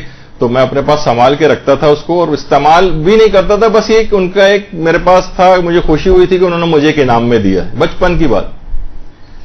تو کتنی چیزیں دیکھیے ایسی ہیں کہ وہ احترام کے طور پر اس کے اوپر ذوالجناح پہ سواری نہیں ہوتی. جیسے کہ معالج سبتین کتاب کے اندر بھی علامہ مازندرانی نے بھی لکھا ہے، اسرار الشہادات کے اندر بھی جو ہے یہ بات آئی ہے، ریاض المصائب میں بھی ہے علامہ تنکابنی کی، کہ مرتجز جو تھا ذوالجناح، اس نے شہادت امام حسین علیہ السلام کے بعد کسی کو اپنی پیٹھ پر سوار ہونے نہیں دیا تھا، اور 40 سے زیادہ لوگوں کو ہلاک و زخمی کیا تھا. یعنی خود اس نے بھی اپنی کسی پیٹھ پہ کسی کو سوار نہیں ہونے دیا. بحور الغمہ جو کتاب، اس کے اندر بھی ہے کہ حضرت عباس کے گھوڑے نے بھی حضرت عباس علیہ السلام کی شہادت کے بعد کسی کو اپنی پشت پر سوار نہیں ہونے دیا تھا. اچھا، یہ اس کا کہ لوگ اس کو چیزوں کو تبرک کے طور پر سمجھتے تھے، اور جیسے کہ سیرت حلبیہ میں بھی ہے کہ رسول کے ایک صحابی تھے عقبہ بن عامر، پیغمبر اسلام کی سواری پر انہوں نے سوار ہونے سے منع کر دیا تھا روایتوں میں، احترام کی بنا پر، کہ پیغمبر اس کے اوپر بیٹھتے میں کیسے سوار ہو جاؤں. پھر باقاعدہ رسول اللہ نے اجازت دی، بلکہ حکم دیا کہ سواری کرو، پھر وہ اس کے اوپر سوار ہوئے. تو ایک احترام ہے. جیسے دیبل خزائی، باقاعدہ خوزستان میں شوش کا جو علاقہ ہے، وہاں پر اس صحابی امام جو کہ اشعار کہا کرتے تھے، اور امام نے باقاعدہ ان کو ہدیے کے طور پر پیسے بھجوائے تھے. تو انہوں نے وہ پیسے واپس کیے اور کہا کہ مولا مجھے پیسے نہیں چاہیے، بلکہ مجھے اپنا ایک لباس عنایت فرما دیں. تو امام نے لباس بھی عطا کیا اور وہ پیسے بھی ان کو دیے. اب دیبل خزائی جو تھے، یہ اپنے پاس اس لباس کو رکھتے تھے. مثلا آپ ہی کو کہا جائے کہ اگر آپ کو امام کوئی لباس دیں تو کیا آپ اس کو خوب پہن وہن کے میلا ویلا کر کے اسے خراب آپ کریں گے؟ نہیں، آپ سنبھال کے حفاظت سے رکھیں گے. بہت ہوا تو نماز کے وقت پہ انسان پہن لے گا، پھر اس کے بعد اس کو حفاظت سے رکھے گا کہ کہیں اس کی کوئی بہترامی نہ ہو. تو دماغ کے میں ایک چیز آتی ہے کہ بطور تبرک اور اس کے احترام کے لحاظ سے، اب یہ تمام جو افراد ہیں، ان کے بات ایک چیز سمجھ میں نہیں آئی ہے. یہ دیبل خزائی کا خیر وہاں پر مقبرہ ہے، تو کہ تمام افراد کو صرف اور صرف اس کا ایک خاص احترام ہے شبیہ ذوالجناح کا. مومنین کو فقط اسی شبیہ ذوالجناح پر سواری کرنی رہ گئی، اور کیا گھوڑے اور نہیں کہ اگر آپ کو بہت ہی زیادہ گھوڑ سواری کا شوق ہے تو آپ کسی اور گھوڑے کے اوپر سوار ہو جائیے. نہیں، اسی کے اوپر ہی سواری کرنی. تو یہ چیزیں احترام کے منافی ہیں. ہر وہ چیز جو امام کی ان چیزوں کے احترام کے منافی ہو، اس سے احتراز کرنا لازم ہے. اس پہ بھی علماء نے فتاوے دی. تو اچھا، کچھ لوگوں کا یہ بھی کہنا ہے، اب دیکھیں کیسے کیسے اعتراض ہیں. ذوالجنہ کی اہمیت امام کی زندگی کی حد تک تھی. ان کی شہادت کے بعد تو وہ ایک عام گھوڑا بن گیا تھا, یعنی پھر اس کے بعد کوئی احترام نہیں تھا اس کا.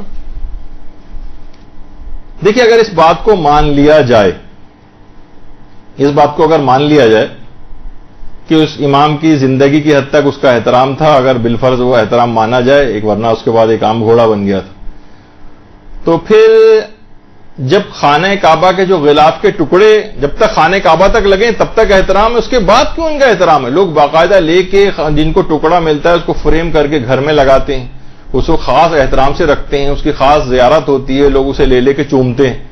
تو یہ تو فطرت انسانی میں اتنا گھٹیا اعتراض ہے کہ اس پہ تو مزید بات کرنے بھی ایک فضول ہے کہ صرف اس وقت تک احترام ان کا تھا جب تک وہ تھے. اس کا مطلب یہ تھا کہ پیغمبر اسلام کے انتقال کے بعد ان سے وابستہ جتنی چیزیں سب کا احترام ختم ہو گیا تھا. پیغمبر کی اونٹنی کا کوئی احترام نہیں تھا, پیغمبر کے حجروں کا کوئی احترام نہیں تھا, پیغمبر کے لباس کا کوئی احترام باقی نہیں تھا. جب تک رسول اللہ کے صحابی تھے, جب صحابی رسول کی وجہ سے صحابی تھے نا, تب تک رسول کے صحابیوں کا احترام تھا. جیسے ہی رسول کا انتقال ہوا, دنیا سے پردہ فرمایا, اس کے بعد صحابہ کا بھی احترام ختم ہو گیا. یہ تو نہیں, انتہائی فضول قسم کی اور حیرت انگیز طور پر اس اعتراض کو اس شخص نے ایک شیعہ منحرف عالم دین جو کہ منحرف ہو کر وہابی مذہب جنہوں نے اختیار کر لیا, اس نے اپنی کتاب کے اندر یہ والا اعتراض کیا کہ اس وقت تک احترام تھا, اس کے بعد کیا احترام. اچھا اب کچھ چیزیں ایسی ہیں وہ ابھی آگے چل کر ویسے آخر میں وہ پیش کروں گا. وہ یہ ہے کہ عام طور پر ایک اعتراض کیا جاتا ہے بھائی یہ کیا آپ نے پوجا پاٹ ٹائپ کی چیز شروع کر دی ہے, اور یہ کہ لوگ ذوالجنہ کے کان میں جا کر اپنی دعائیں کہتے ہیں. دیکھیے سب سے پہلی بات تو یہ ہے کہ کوئی بھی ذوالجنہ سے کوئی دعا نہیں مانگتا, دعا اللہ ہی سے مانگی جاتی. بہتر ہے کہ میں اس پہ خود کچھ نہ کہوں, اور ہمارے مولانا محترم شہریار رضا عابدی نے اس پہ تھوڑا سا ایک کلام کیا ہے, تو وہ آپ ذرا وہ سن لیجئے, وہ خاطر خواہ انہوں نے جواب دیا اس کا. تیرے لیے ہر دعا, تیرے لیے ہر صدا جاری رہے گی صدا. بعض دفعہ سوال ہوتا ہے کہ کیا فائدہ ہے جھولے اور تابوت کا؟ بالکل فائدہ ہے. ہم میں سے کوئی بھی شیعہ نہ ذوالجنہ کو, نہ جھولے کو, نہ تابوت کو, نہ علم کو خدا نہیں سمجھتا, امام نہیں سمجھتا. ہم ان چیزوں سے کبھی بھی نہیں مانگتے. ہاں ان کو چھوتے ہیں تبرکاً, مانگتے نہیں ہیں. ہم کوئی نہیں مانگتا شیعہ, کسی کو دنیا میں نہیں دیکھیں گے.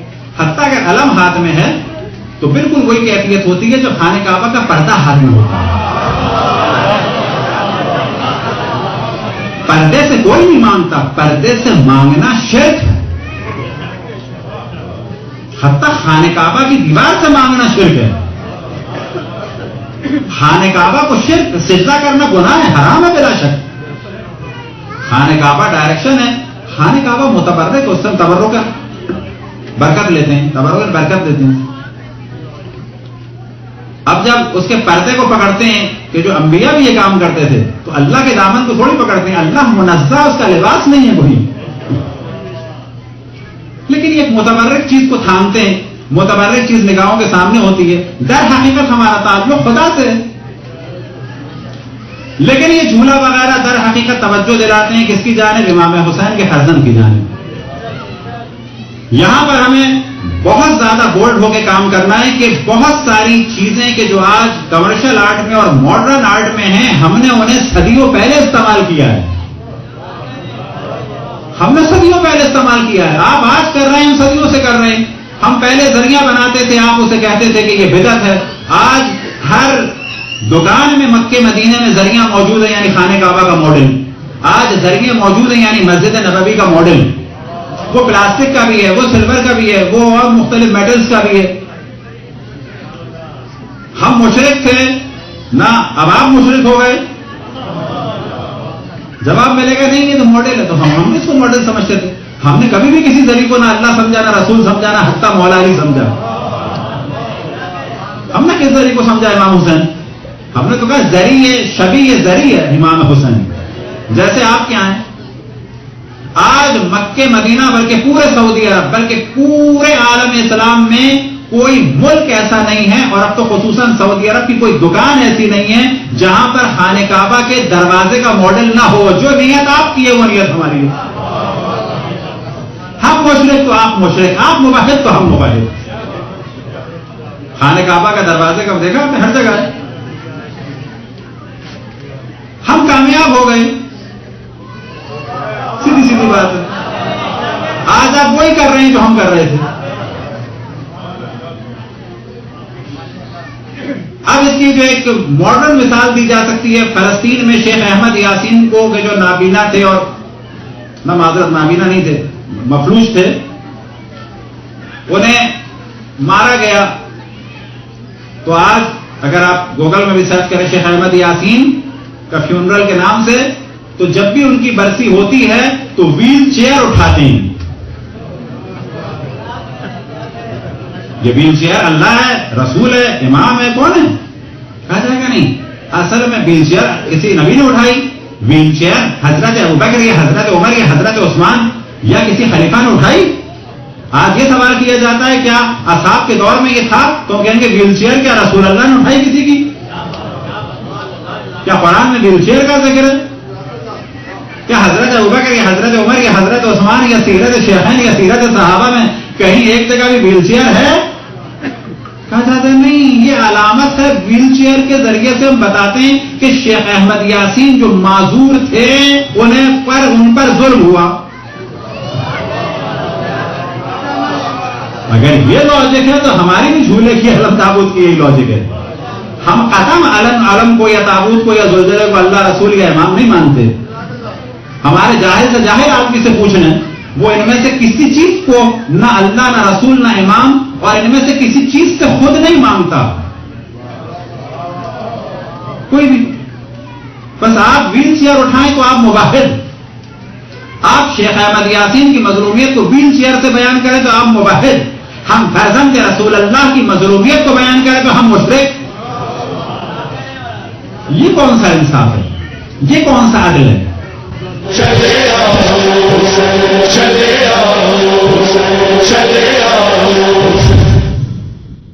تو اصلاً یہ سب چیزیں ان کے اندر ایک تبرک پیدا ہو جاتا ہے، ان کے اندر احترام آ جاتا ہے، ان کے اندر بعض اوقات برکت اور شفا بھی آ جاتی ہے امام حسین سے منسوب چیزوں کے اندر. دیکھیے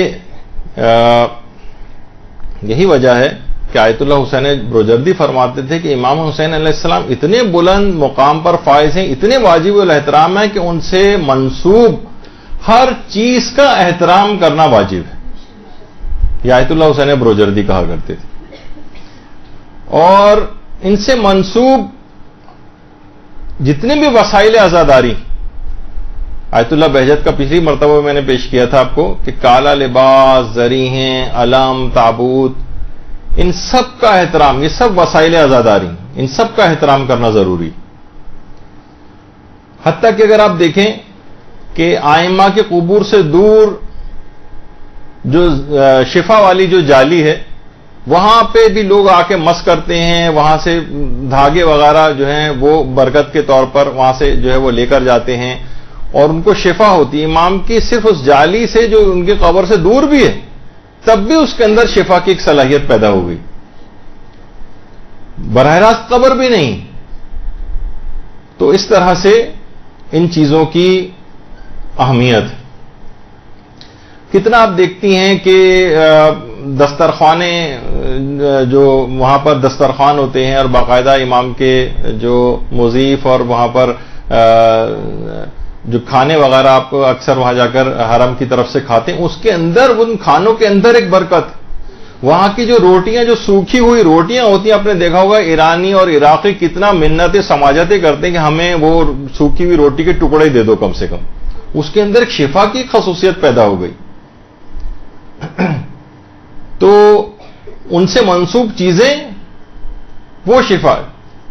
جب بھی آیت اللہ اسحاق فیاض فرماتے ہیں کہ اہل بیت کے عزاداروں کے لیے مجلس عزا کے تبرک کا اہتمام کرنا بھی تعظیم شاعر حسینی میں شامل. ان کے لیے تبرک کا اور کھانے وغیرہ کا اہتمام کرنا یہ خود ایک کتنا بڑا ثواب کا کام ہے اور تعظیم شاعر میں اس کو سمجھا گیا. تو ان سے منسوب چیزیں حالانکہ نسبت آپ خود ہی دیتے ہیں. جب بھی روایتوں کے اندر ہے کہ ہمارے چوتھے امام امام زین العابدین علیہ الصلوۃ والسلام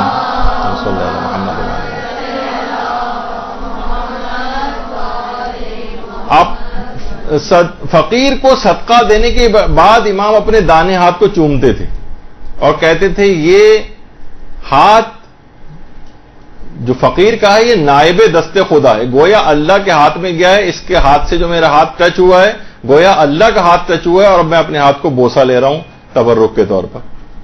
تو یہ سب چیزیں امام کی اس کے اندر موجود ہیں، ان کی سیرت کے اندر بھی اس طرح سے ملتی۔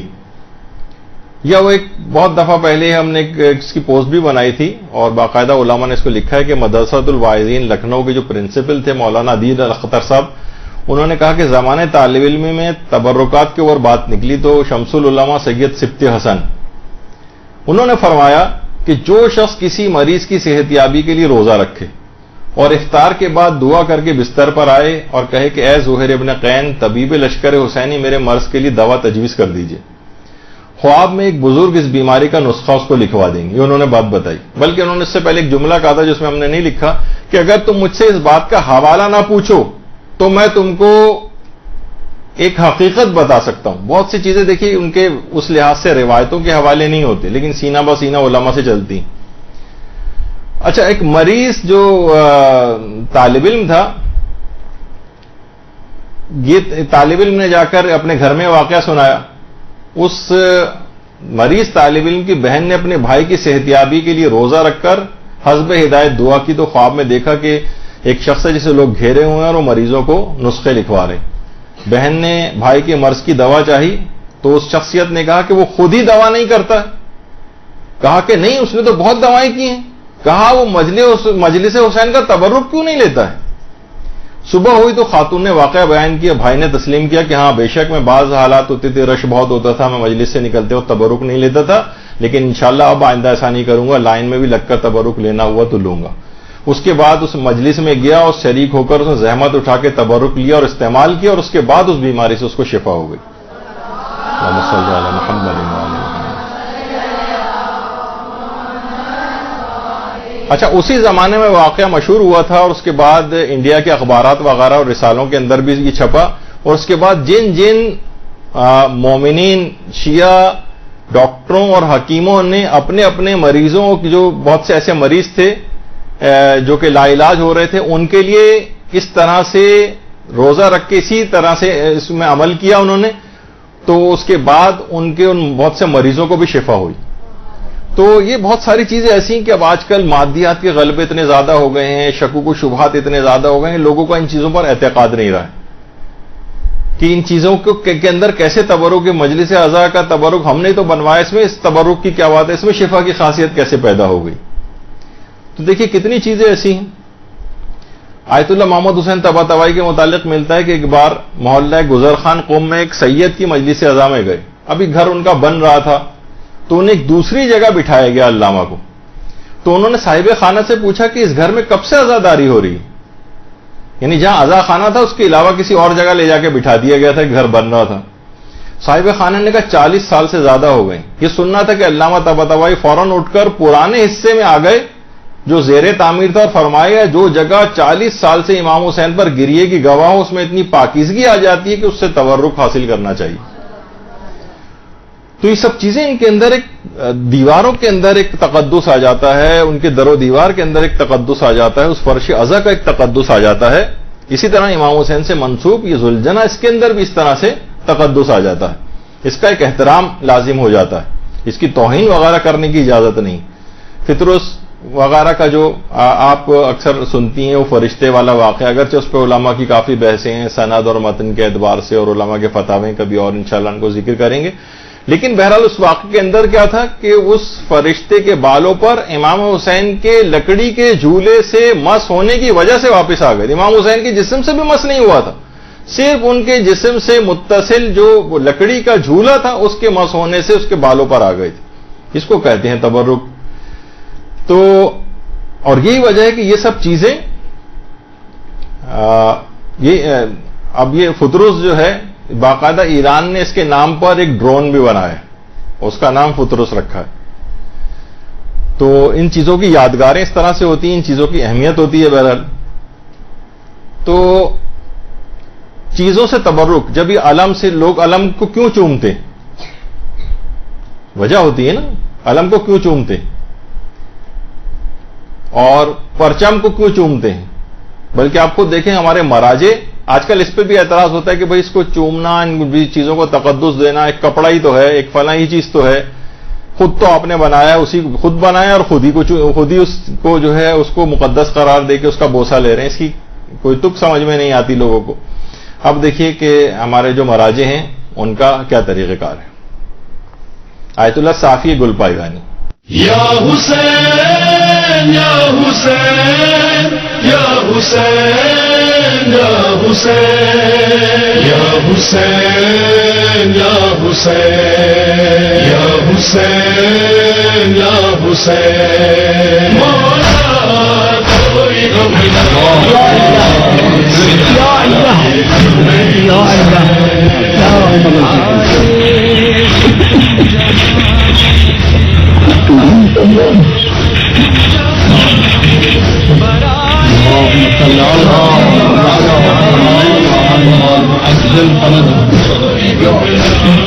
السلام علیکم ابو عبد اللہ. السلام علیکم رسول اللہ. السلام علیکم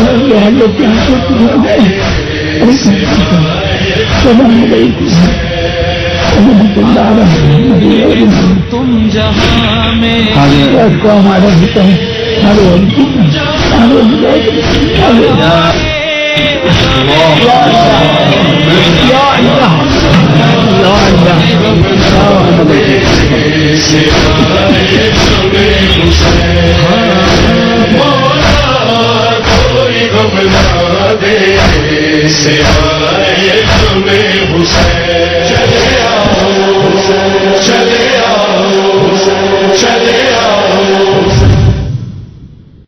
آپ بھی اس لحاظ سے حیران ہوں گے کہ تو کوئی مسلمات ہیں لیکن اس پہ شکوک و شبہات اٹھائے جا رہے ہیں. جب یہ کلاس لینی پڑ گئی. اور اب آپ علم حضرت عباس کا احترام دیکھیے کہ علماء کس طرح سے کرتے ہیں. یہ وہ علم ہے جس سے شہیدوں کی شان ہے، قربانیوں کا نام وفا کا نشان ہے، بچوں کی آبرو ہے، سکینہ کی جان ہے. علم عباس کا، علم عباس کا، علم عباس کا، علم عباس کا. غازی کے خون سے جو ملی ہے بقا سے، حاصل یہ افتخار رہے گا صدائی سے، ہر دور میں اٹھائیں گے اہل عزائی سے. علم عباس کا، علم عباس کا، علم عباس کا.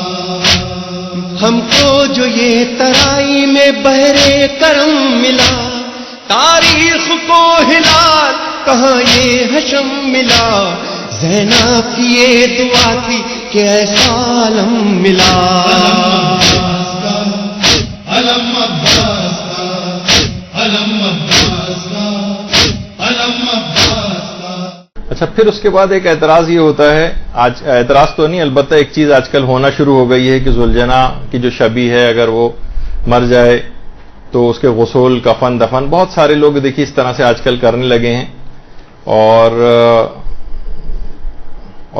ایسا بھی ہونے لگا ہے کہ ظاہر ہے کہ بہت سی جگہوں پہ آپ نے دیکھا ہوگا کہ ذوالجناح کو گولی مار کر ختم بھی کیا گیا اس طرح سے، اور کہیں بعض علاقوں کے اندر زہر بھی دیا گیا دشمنان اہل بیت کی طرف سے. تو پہلے تو اس پہ آپ کو فتویٰ دکھا دیا جائے آیت اللہ حافظ بشیر نجفی کا، کہ یہ سوال ان سے پوچھا گیا ہے کہ ذوالجناح کی شبی کے مر جانے کے بعد اس کے غسل و کفن و دفن کی شرعی حیثیت کیا ہے؟ جواب، اگر یہ کام اس نیت سے کیا جائے کہ اللہ کی طرف سے شریعت میں اس کا حکم وارد ہوا ہے تو یہ بہت بڑا گناہ اور بدعت ہے. ایسا کوئی حکم تو نہیں کہ کسی جانور کو غسل، کفن، دفن دیا جائے. لیکن اگر یہ کام جیسے دفن کرنا وغیرہ کی طرف اشارہ ہے، اگر یہ کام فقط شبیہ ذوالجناح کے عرف عام میں احترام اور اس کے متعلق لوگوں کے جذبات کو مد نظر رکھتے ہوئے کیا جائے تو اس میں کوئی حرج نہیں، اس میں پھر کوئی حرج نہیں. دیکھیے سب سے پہلی بات یہ کتنے لوگوں نے اس کام کو کیا ہے کہ ذوالجناح کو غسل، کفن، دفن کیا ہو. ایک آدھ جگہ کسی علاقے کے اندر ہوا ہے، اور میں اپنے الفاظ میں کہوں گا میں جو بڑا ناراض ہوں ان مومنین سے یعنی بلکہ ان احمق مومنین سے کہ پوری دنیا میں اس کی ویڈیوز بنا بنا کر ایسی تشہیر کی گویا ساری شیعہ قوم جو ہے یہ کام کرتی. یعنی ابھی کسی کے دماغ میں نہیں بھی آئے تو آپ کی تشہیر سے یہ بات جاہل افراد کے اندر پیدا ہونے لگے گی کہ ایک آدھ کچھ لوگوں نے اپنی کم علمی جہالت کی وجہ سے ایسا کیا بھی ہے تو بھی اس کو تشہیر نہیں کرنی چاہیے تھی. اگر یہ جتنے بھی ہمارے معترضین جو ہے فیس بک اور اس کے اوپر کام کرتے ہیں انہیں چاہیے کہ اس فیس بک کی خیالی دنیا سے باہر آئیں اور تبلیغ ان علاقوں کے اندر جہاں پر یہ کام ہو رہے ہیں وہاں جا کر علم کی تبلیغ کریں, ان کے لیول علمی بڑھائیں لوگوں کا, اور نہ کہ فیس بک پہ بیٹھے ہوئے کہیں آپ نے دیکھا ہوگا جانا اس طرح کی چیز آتی نیچے لوگ گالیاں لکھنے شروع ہو جاتے ہیں. یہ بھی سادہ لوگ مومنین ہیں, غریب علاقوں گاؤں دیہات کے رہنے والے ہیں, کسی فقہی مسئلے سے اگر لا علم ہوں تو انہیں گالیاں دینے کے بجائے انہیں جاہل, احمق, لعنت ملامت, مردود, پتہ نہیں کیا کیا چیزیں ان کو کہی جاتی ہیں. انتہائی شرمناک کام. کسی غلط فہمی کی وجہ سے, مسئلے کی لا علمی کی وجہ سے ان کو اس کی تشہیر کرنا, ایسا تاثر دینا کہ ساری قوم شیعہ ایسا کام کرتی ہے, نہیں یہ غلط. اور دفن کرنا تو ایک لحاظ سے اچھی چیز بھی ہے. یعنی اگر دفن نہیں کریں گے تو کیا ہوگا, وہ ذوالجناح کہیں معاذ اللہ کوڑے کے ڈھیر کے اوپر کہیں پڑا ہوا نظر آئے گا, سارے اغیار آپ پر ہنسیں گے, کل تک اس کا بڑا آپ احترام کرتے تھے اور آج آپ نے یہاں پہ ڈالا ہوا اس کو. تو بہرحال دفن, غسل کفن کا کوئی حکم نہیں ہے, لیکن دفن کرنے میں کوئی حرج نہیں. بہت سے لوگ دیکھیے علماء کے ساتھ جہاں علم نہیں پھیلا ہے نا وہ علم پھیلانے کی کوشش کرنی چاہیے. علماء کے ساتھ مشکل ہو جاتی. علامہ صفدر حسین صاحب نجفی, ان کے پاس کچھ لوگ پہنچ گئے کہ آئیے وہ ذوالجناح کی نماز جنازہ پڑھانی. اب وہ پریشان ہو گئے کہ ذوالجناح کی نماز جنازہ, اچھا لوگ سمجھنے کو تیار نہیں, بڑی مشکل سے کوئی توریا کر کے انہوں نے کہا کہ بھائی ذوالجناح شہید ہوا ہے نا, تو مرا تو نہیں ہے, شہید ہوا ہے, اور شہید کی نماز جنازہ ہوتی نہیں. بڑی مشکل سے قائل کر کے انہیں واپس بھیجا کہ بھائی ایسا کوئی نماز جنازہ وغیرہ کا اس لحاظ سے حکم نہیں. تو بہت سے لوگوں کے ساتھ یہ ہوتا ہے. تو لوگوں کے علمی لیول کو بلند کرنے کی وہ کوشش کرنی چاہیے. پھر ایک اعتراض یہ ہوتا ہے کہ ذوالجناح کے نیچے سے بچوں کو کیوں گزارا جاتا ہے. دیکھیے روایات کے اندر بھی یہ بات آئی ہے کہ بچے ذوالجناح کی ٹانگوں سے لپٹ جایا کرتے تھے, اور رخصتی امام حسین علیہ السلام جب خیموں سے ہو رہی تھی تو حضرت سکینہ کا ذوالجناح کی ٹانگوں سے لپٹنا یہ روایتوں کے اندر آیا ہے. ذوالجناح آگے نہیں بڑھ رہا تھا, امام کی ایڑ لگانے کے باوجود بھی اس نے امام کو متوجہ کیا کہ مولا کوئی مجھے روک رہا ہے, اور اس کے بعد امام نے نظر جھکا کے دیکھا تو سکینہ ذوالجناح کی ٹانگوں سے لپٹی ہوئی. تو بچوں کی خاص ذوالجناح کے ساتھ ایک ایفیلیشن ہوتی ہے, ایک ان کے ساتھ ایک دلی وابستگی ہوتی ہے. چھوٹے چھوٹے بچے تک ذوالجناح سے ایک انسیت رکھتے ہیں. تو والدین اگر خیر و برکت کی نیت سے کوئی ایسا کوئی کام کریں, کوئی شریعت میں حکم تو نہیں. اور یہ سوال بھی مہاراجہ سے پوچھا گیا, آیت اللہ حافظ بشیر نجفی سے سوال پوچھا گیا, بعض لوگ ذوالجناح کے نیچے سے گزرتے ہیں, خصوصاً خواتین اپنے بچوں کو اس کے نیچے سے گزارتی ہیں اس عقیدے کے ساتھ کہ ذوالجناح کے نیچے سے گزرنے سے مریض کو شفا ملتی. اس عمل کی کیا حقیقت ہے, امام حسین کی مصیبت سے اس کا کیا ربط ہے؟ جواب, اگر یہ کام اس نیت سے نہ کیا جائے کہ اس کا شریعت نے حکم دیا ہے تو کوئی حرج نہیں. اگر ہم اس عمل سے امام حسین کی عظمت کا اقرار اور ان سے محبت کا اظہار کرتے ہوئے امام حسین کی محبت کے اللہ کے حضور وسیلہ بنا کر بچوں کو ذوالجناح کے نیچے سے گزارتے ہیں اور اللہ سے اس کے روشن مستقبل اور بیماریوں سے شفا کی امید رکھتے ہیں تو اس میں کوئی حرج نہیں.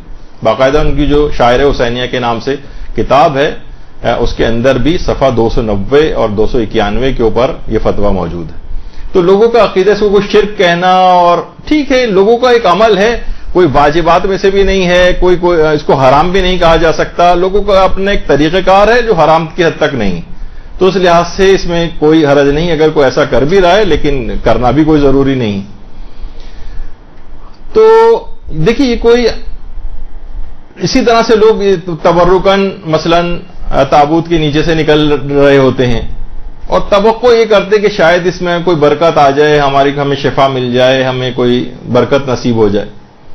تو اب یہ کوئی عام گھوڑا نہیں ہے جس طریقے سے علماء کہتے ہیں کہ عام اونٹنی حضرت صالح کی جو اونٹنی تھی جس کا قرآن میں تذکر آیا, وہ اسی وجہ سے کہ یہ اس کی اب ایک خاص نسبت ہو گئی. ناقہ صالح کی جو مثال قرآن نے دی ہے اسی دی ہے کہ خبردار خدا کی ان نشانیوں کو, ان جانوروں کو عام جانوروں پہ قیاس نہ کرو. عام جانوروں پہ قیاس نہ کرو. جب بھی قرآن نے اس کو ناقۃ اللہ بھی کہا ہے, ابھی عام ناقہ نہیں رہا, اب یہ ناقۃ اللہ بن گیا. تو ابھی عام گھوڑا نہیں رہا, یہ منسوب ہو کر ایک احترام کے قابل ہو گیا ہے. جیسے قرآن کا آپ کو میں نے بتایا کہ جزدان, اسی طریقے سے غلاف کعبہ ایک عام کپڑا نہیں رہا ہے, اب یہ متبرک ہو گیا ہے.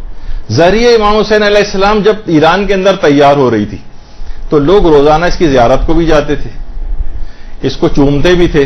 ابھی تو وہاں جا کر قبر مطہر پر لگی بھی نہیں ہے, صرف منسوب ہوئی ہے, تب بھی اس کا ایک احترام آ گیا تھا.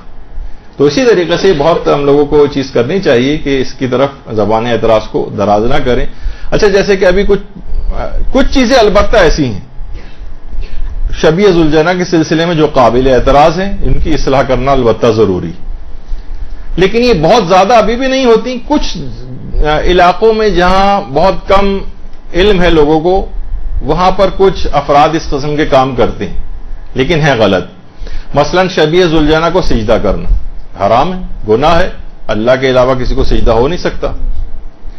اسی طرح سے اگرچہ اسے حرام تو نہیں کہا جا سکتا, لیکن ایک عبث ہے, ایک بیکار, ایک لحاظ سے ویسا, یعنی علماء نے اس کو کوئی ریکمینڈ نہیں کیا اس کام کو کہ ذوالجنہ کا اکثر لوگ جھوٹا کھاتے ہیں, اس کی کوئی ضرورت نہیں. البتہ اس کو حرام بھی نہیں کہا جا سکتا, حرام تو نہیں ہے, لیکن بہرحال اس کی کوئی اگر البتہ یہ کہ اس کی وہی توہین مذہب وغیرہ کا ایک سبب ہونے لگے, لیکن اتنی بڑی تعداد کے اندر اول تو کتنے لوگ, میں نے تو آج تک کبھی کسی کو نہیں دیکھا, صرف سنا ہے کہ چند لوگ ایسا کرتے ہیں. جیسے سنا ہے, صرف سنی سنائی بات بھی بعض اوقات ہو جاتی کہ معاذ اللہ کچھ لوگ ذوالجنہ کی لید تبرک کے طور پر کھاتے ہیں, لیکن کہیں دیکھنے میں نہیں آتا, صرف سنی سنائی ٹائپ کی باتیں ہیں جس پہ ہم پوری اس کو اوپر اپلائی نہیں کر سکتے, نہ ان باتوں کو کوئی شہرت دینی چاہیے. کچھ چیزیں ایسی ہیں کہ جس کی کوئی ضرورت نہیں ہے. مثلا ذوالجنہ کو دفن کرنا تو صحیح ہے, لیکن اس کا مزار ٹائپ کا بنا دینا یہ غلط ہے. اس کی کوئی البتہ حرام تو نہیں کہیں گے کہ قبر اونچی کر کے بنا دی, لیکن بہرحال یہ کہ یہ کوئی اچھا عمل نہیں سمجھا جائے گا. بس ایک زمین میں دفن کرنا صحیح تھا, اس کا کوئی مزار بنا دینا اور یہ کوئی ریکمینڈڈ نہیں ہے اسلام کے اندر. یا ایسی آج کل شغل کے طور پہ بہت سے لوگ مثلا تمام شہر کے ذوالجنہ کو جمع کر کے ان کی دعوت کرنا, یہ اس کی کوئی تک نہیں ہے, کسی کوئی فلسفہ نہیں ہے, اس سے کوئی لوگوں کے نگاہ میں کوئی مظلومیت کا کوئی عنصر نہیں آئے گا. تو بہرحال اس کی کوئی وہ ضرورت نہیں. تو بہرحال کچھ اس لحاظ سے اعتراضات والی اس کے اوپر چیزیں تھیں جو آپ کے سامنے اس طرح سے پیش کی. اب مجھے پتا نہیں, مجھے ایک شعر نظر آیا تھا, یہ بھی پتا نہیں کہ میر انیس کا ہے بھی یا نہیں, کہ حامی ہے کون سب کا حیات و ممات میں, کس کی ثنا ہے سورہ والعادیات میں. گھوڑے کی شان کے اندر سورہ ہے نا, اور جو جہاد کے گھوڑے ہوتے ہیں, تو ذوالجنہ جہادی کا تو گھوڑا تھا امام حسین کا, اور جہاد کے اندر بھی کام آیا, تو اس کی طرف بھی ایک اشارہ شاعر نے کیا. اچھا, اب ایک اور چیز اس کے اندر خاص طور پر بات ہو جائے کہ بہت سے لوگ کہتے ہیں بھائی کہاں آیا ہے کہ ذوالجنہ جو ہے, کون سی حدیث کے اندر آیا ہے کہ اس کا جو ہے وہ احترام کیا جائے. تو دیکھیے آیت اللہ شبیری زنجانی نے بھی فرمایا کہ شاعر اور رسومات کی بجاوری کے لیے کسی روایت کا موجود ہونا ضروری نہیں, ہر جائز عمل میں تعظیم شاعر مستحب, کوئی ضروری نہیں کہ ان کے لیے کوئی حدیث موجود ہو. ویسے بہت سی روایات کے اندر ایک چیز آئی کہ جو گھوڑا ہے اس کی پیشانی میں سعادت ہوتی ہے, اور اس کے جسم کے اوپر, گھوڑے کے جسم پر ہاتھ پھیرنے کا, بہت سے لوگ کہتے ہیں بھائی ہاتھ پھیرنے کی کیا ضرورت ہے, الگ سے بھی چاہے نہ بھی ہو, ذوالجنہ والے مسئلے کا نہیں, گھوڑے کے جسم کے اوپر ہاتھ پھیرنا یہ بھی روایت کے اندر پسندیدہ عمل سمجھا گیا. تو بہرحال علماء کو بھی آپ نے اس لحاظ سے کرتے دیکھا ہے. بس اختتام ہم اس ذوالجنہ ہی کے کچھ مصائب علامہ عقیل الغربی صاحب نے پڑھے, اس پر ہماری گفتگو کا آج کا اختتام ہوگا, یہ آپ ذرا سن لیجئے. ہمارے یہاں رسوم اعضاء میں جو چیزیں ہیں بہت سے لوگ اس پہ اعتراض کرتے ہیں. اعتراض کرنے سے پہلے سوچئے وہ رسمیں کیوں قائم کی گئی. ہمارے یہاں جو تہذیب اعضاء ہے اس میں علم ہے, ہمارے یہاں جو تہذیب اعضاء ہے اس میں ذوالجنہ ہے, ہمارے یہاں جو تہذیب اعضاء ہے اس میں تربت ہے. یہ سب چیزیں ایک اہمیت رکھتی ہیں، ایک معنویت رکھتی ہیں۔ عالم توحید ہے، عالم ختم نبوت ہے، عالم اسلام ہے۔ یہ عالم قیامت تک سرفراز رہے گا۔ اس عالم کا احترام واجب ہے، بلکہ فوق واجب۔ آج اگر ہم بیعت حق کرنا چاہیں تو عالم عباس کے علاوہ کون سی چیز ہے جس کے نیچے کھڑے ہو کر بیعت کریں؟ اس عالم پر ایک پنجہ ہوتا ہے، وہ کسی کٹے ہوئے بازو کی نشانی ہے۔ اس عالم میں ایک مشق ہوتی ہے، وہ حسین کے اہل حرم اور بچوں کی پیاس کی نشانی ہے۔ یہ سب اس لیے تاکہ انسان ان مصیبتوں کو یاد کرے، وہ منظر نگاہوں کے سامنے آ جائے جو منظر کربلا میں تھا، تاکہ حسین کی یاد قائم رہے اور گریہ و عزاداری کا حق ادا ہو سکے۔ ذوالجناح کی شبی کیوں مناتے ہیں؟ امام حسین کے اس باوفا راہوار کی اہمیت معلوم ہے آپ کو؟ یہ گھوڑا کتنا باشعور تھا۔ بس 2-3 جملے عرض کروں گا، اب جی بھر کے گریہ کر لیجیے، جی بھر کے گریہ کر لیجیے۔ حیف ہے کہ انسان گریہ نہ کرے۔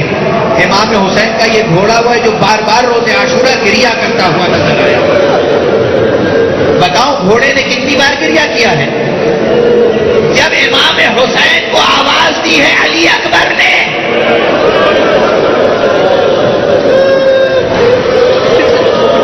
اور امام میدان کی طرف اپنے قدموں سے تیزی سے آگے بڑھے، روایت میں ہے بار بار ٹھوکر لگتی تھی، امام زمین پر گرتے تھے اور اٹھتے تھے۔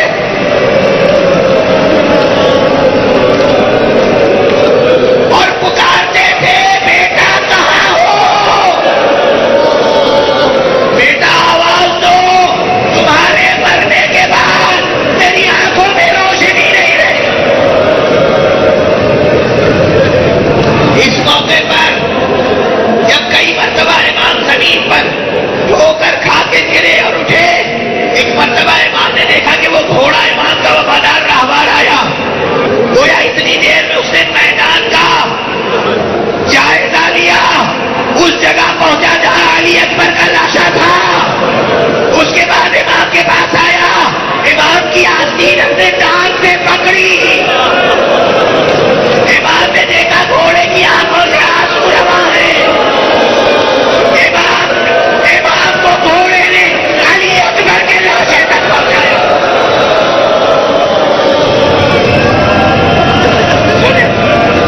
اجرکم علی اللہ، اجرکم علی اللہ، اجرکم علی اللہ۔ سنیں 2-3 نظریں اور 2-3 نظریں اور اس گھوڑے کی اہمیت سمجھیں۔ یہ سب روایتیں سنتے آئے ہیں نا کہ جب امام حسین کربلا پہنچے تو چلتے چلتے راہوار مبارک خود بخود رک گیا۔ اب تاریخ کے اوپر ہم پلٹیے، جب پیغمبر ہجرت کر کے مدینے آئے تھے، پیغمبر کا ایک ناقہ تھا، پیغمبر ناقے سے اتر گئے۔ ہر شخص چاہتا تھا کہ پیغمبر اس کے گھر میں قیام فرمائے، اس کے محلے میں قیام فرمائے، اسے اعزاز و شرف مل جائے۔ پیغمبر نے ناقے کی نکیل اسی کی گردن پہ ڈال دی کہ اسے چھوڑ دو۔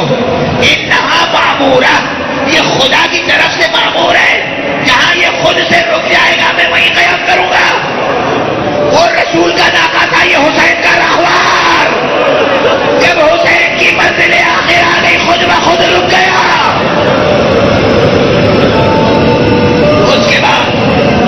اس کے بعد دوسری منزل علی اکبر کے لاشے تک پہنچانا، تیسری منزل تمام تفصیل تو میں بیان بھی نہیں کر سکوں گا۔ تیسری تفصیل جب امام حسین، آپ کو یاد ہے میں نے اس مرتبہ کراچی میں پہلی بار ایک روایت پڑھی تھی، اس سے پہلے میں نے نہیں پڑھی تھی۔ روایتیں نگاہ میں ہوتی ہیں مگر پڑھنے کی سخت نہیں ہوتی، طاقت نہیں ہوتی۔ امام حسین گھوڑے پہ تشریف فرما تھے، ہر طرف سے تیر پھینکا جا رہا تھا، سینے پھینکے جا رہے تھے، پتھر پھینکے جا رہے تھے۔ ایک شقی نے سینہ مبارک کا نشانہ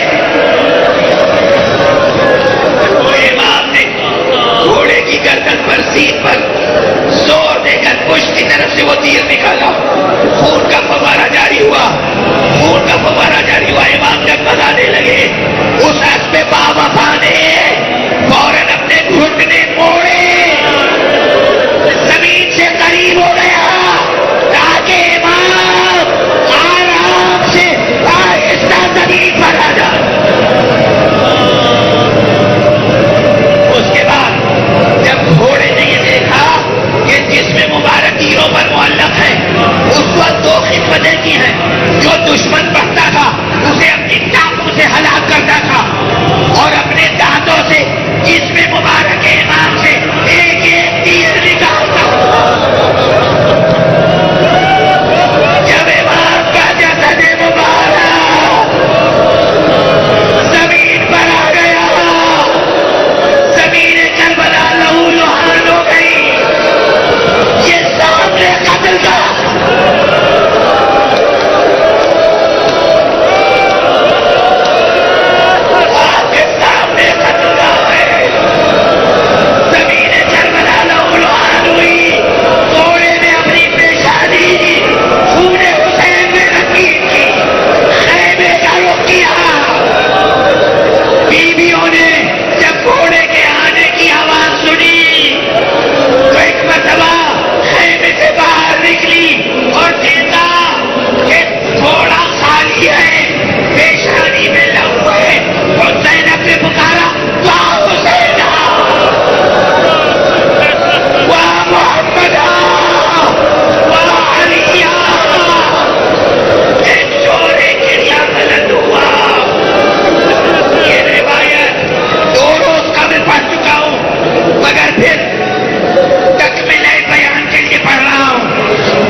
کی وہ 4 سال کی بچی نہیں ہے.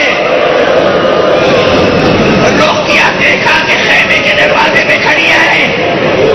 کہا رباب اس بچی کا رونا بہت ضروری ہے.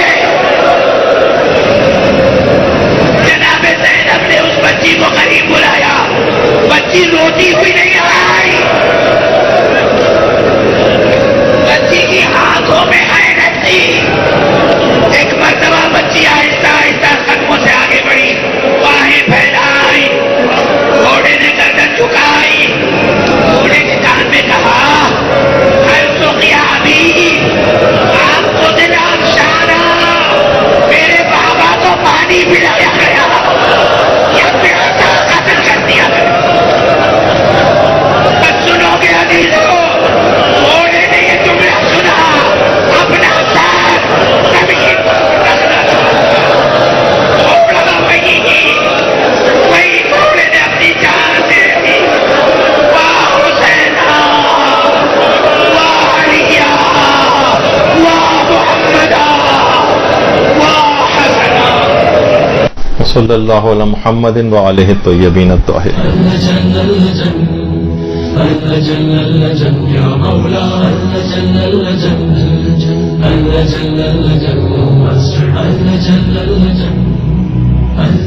يا صاحب الزمان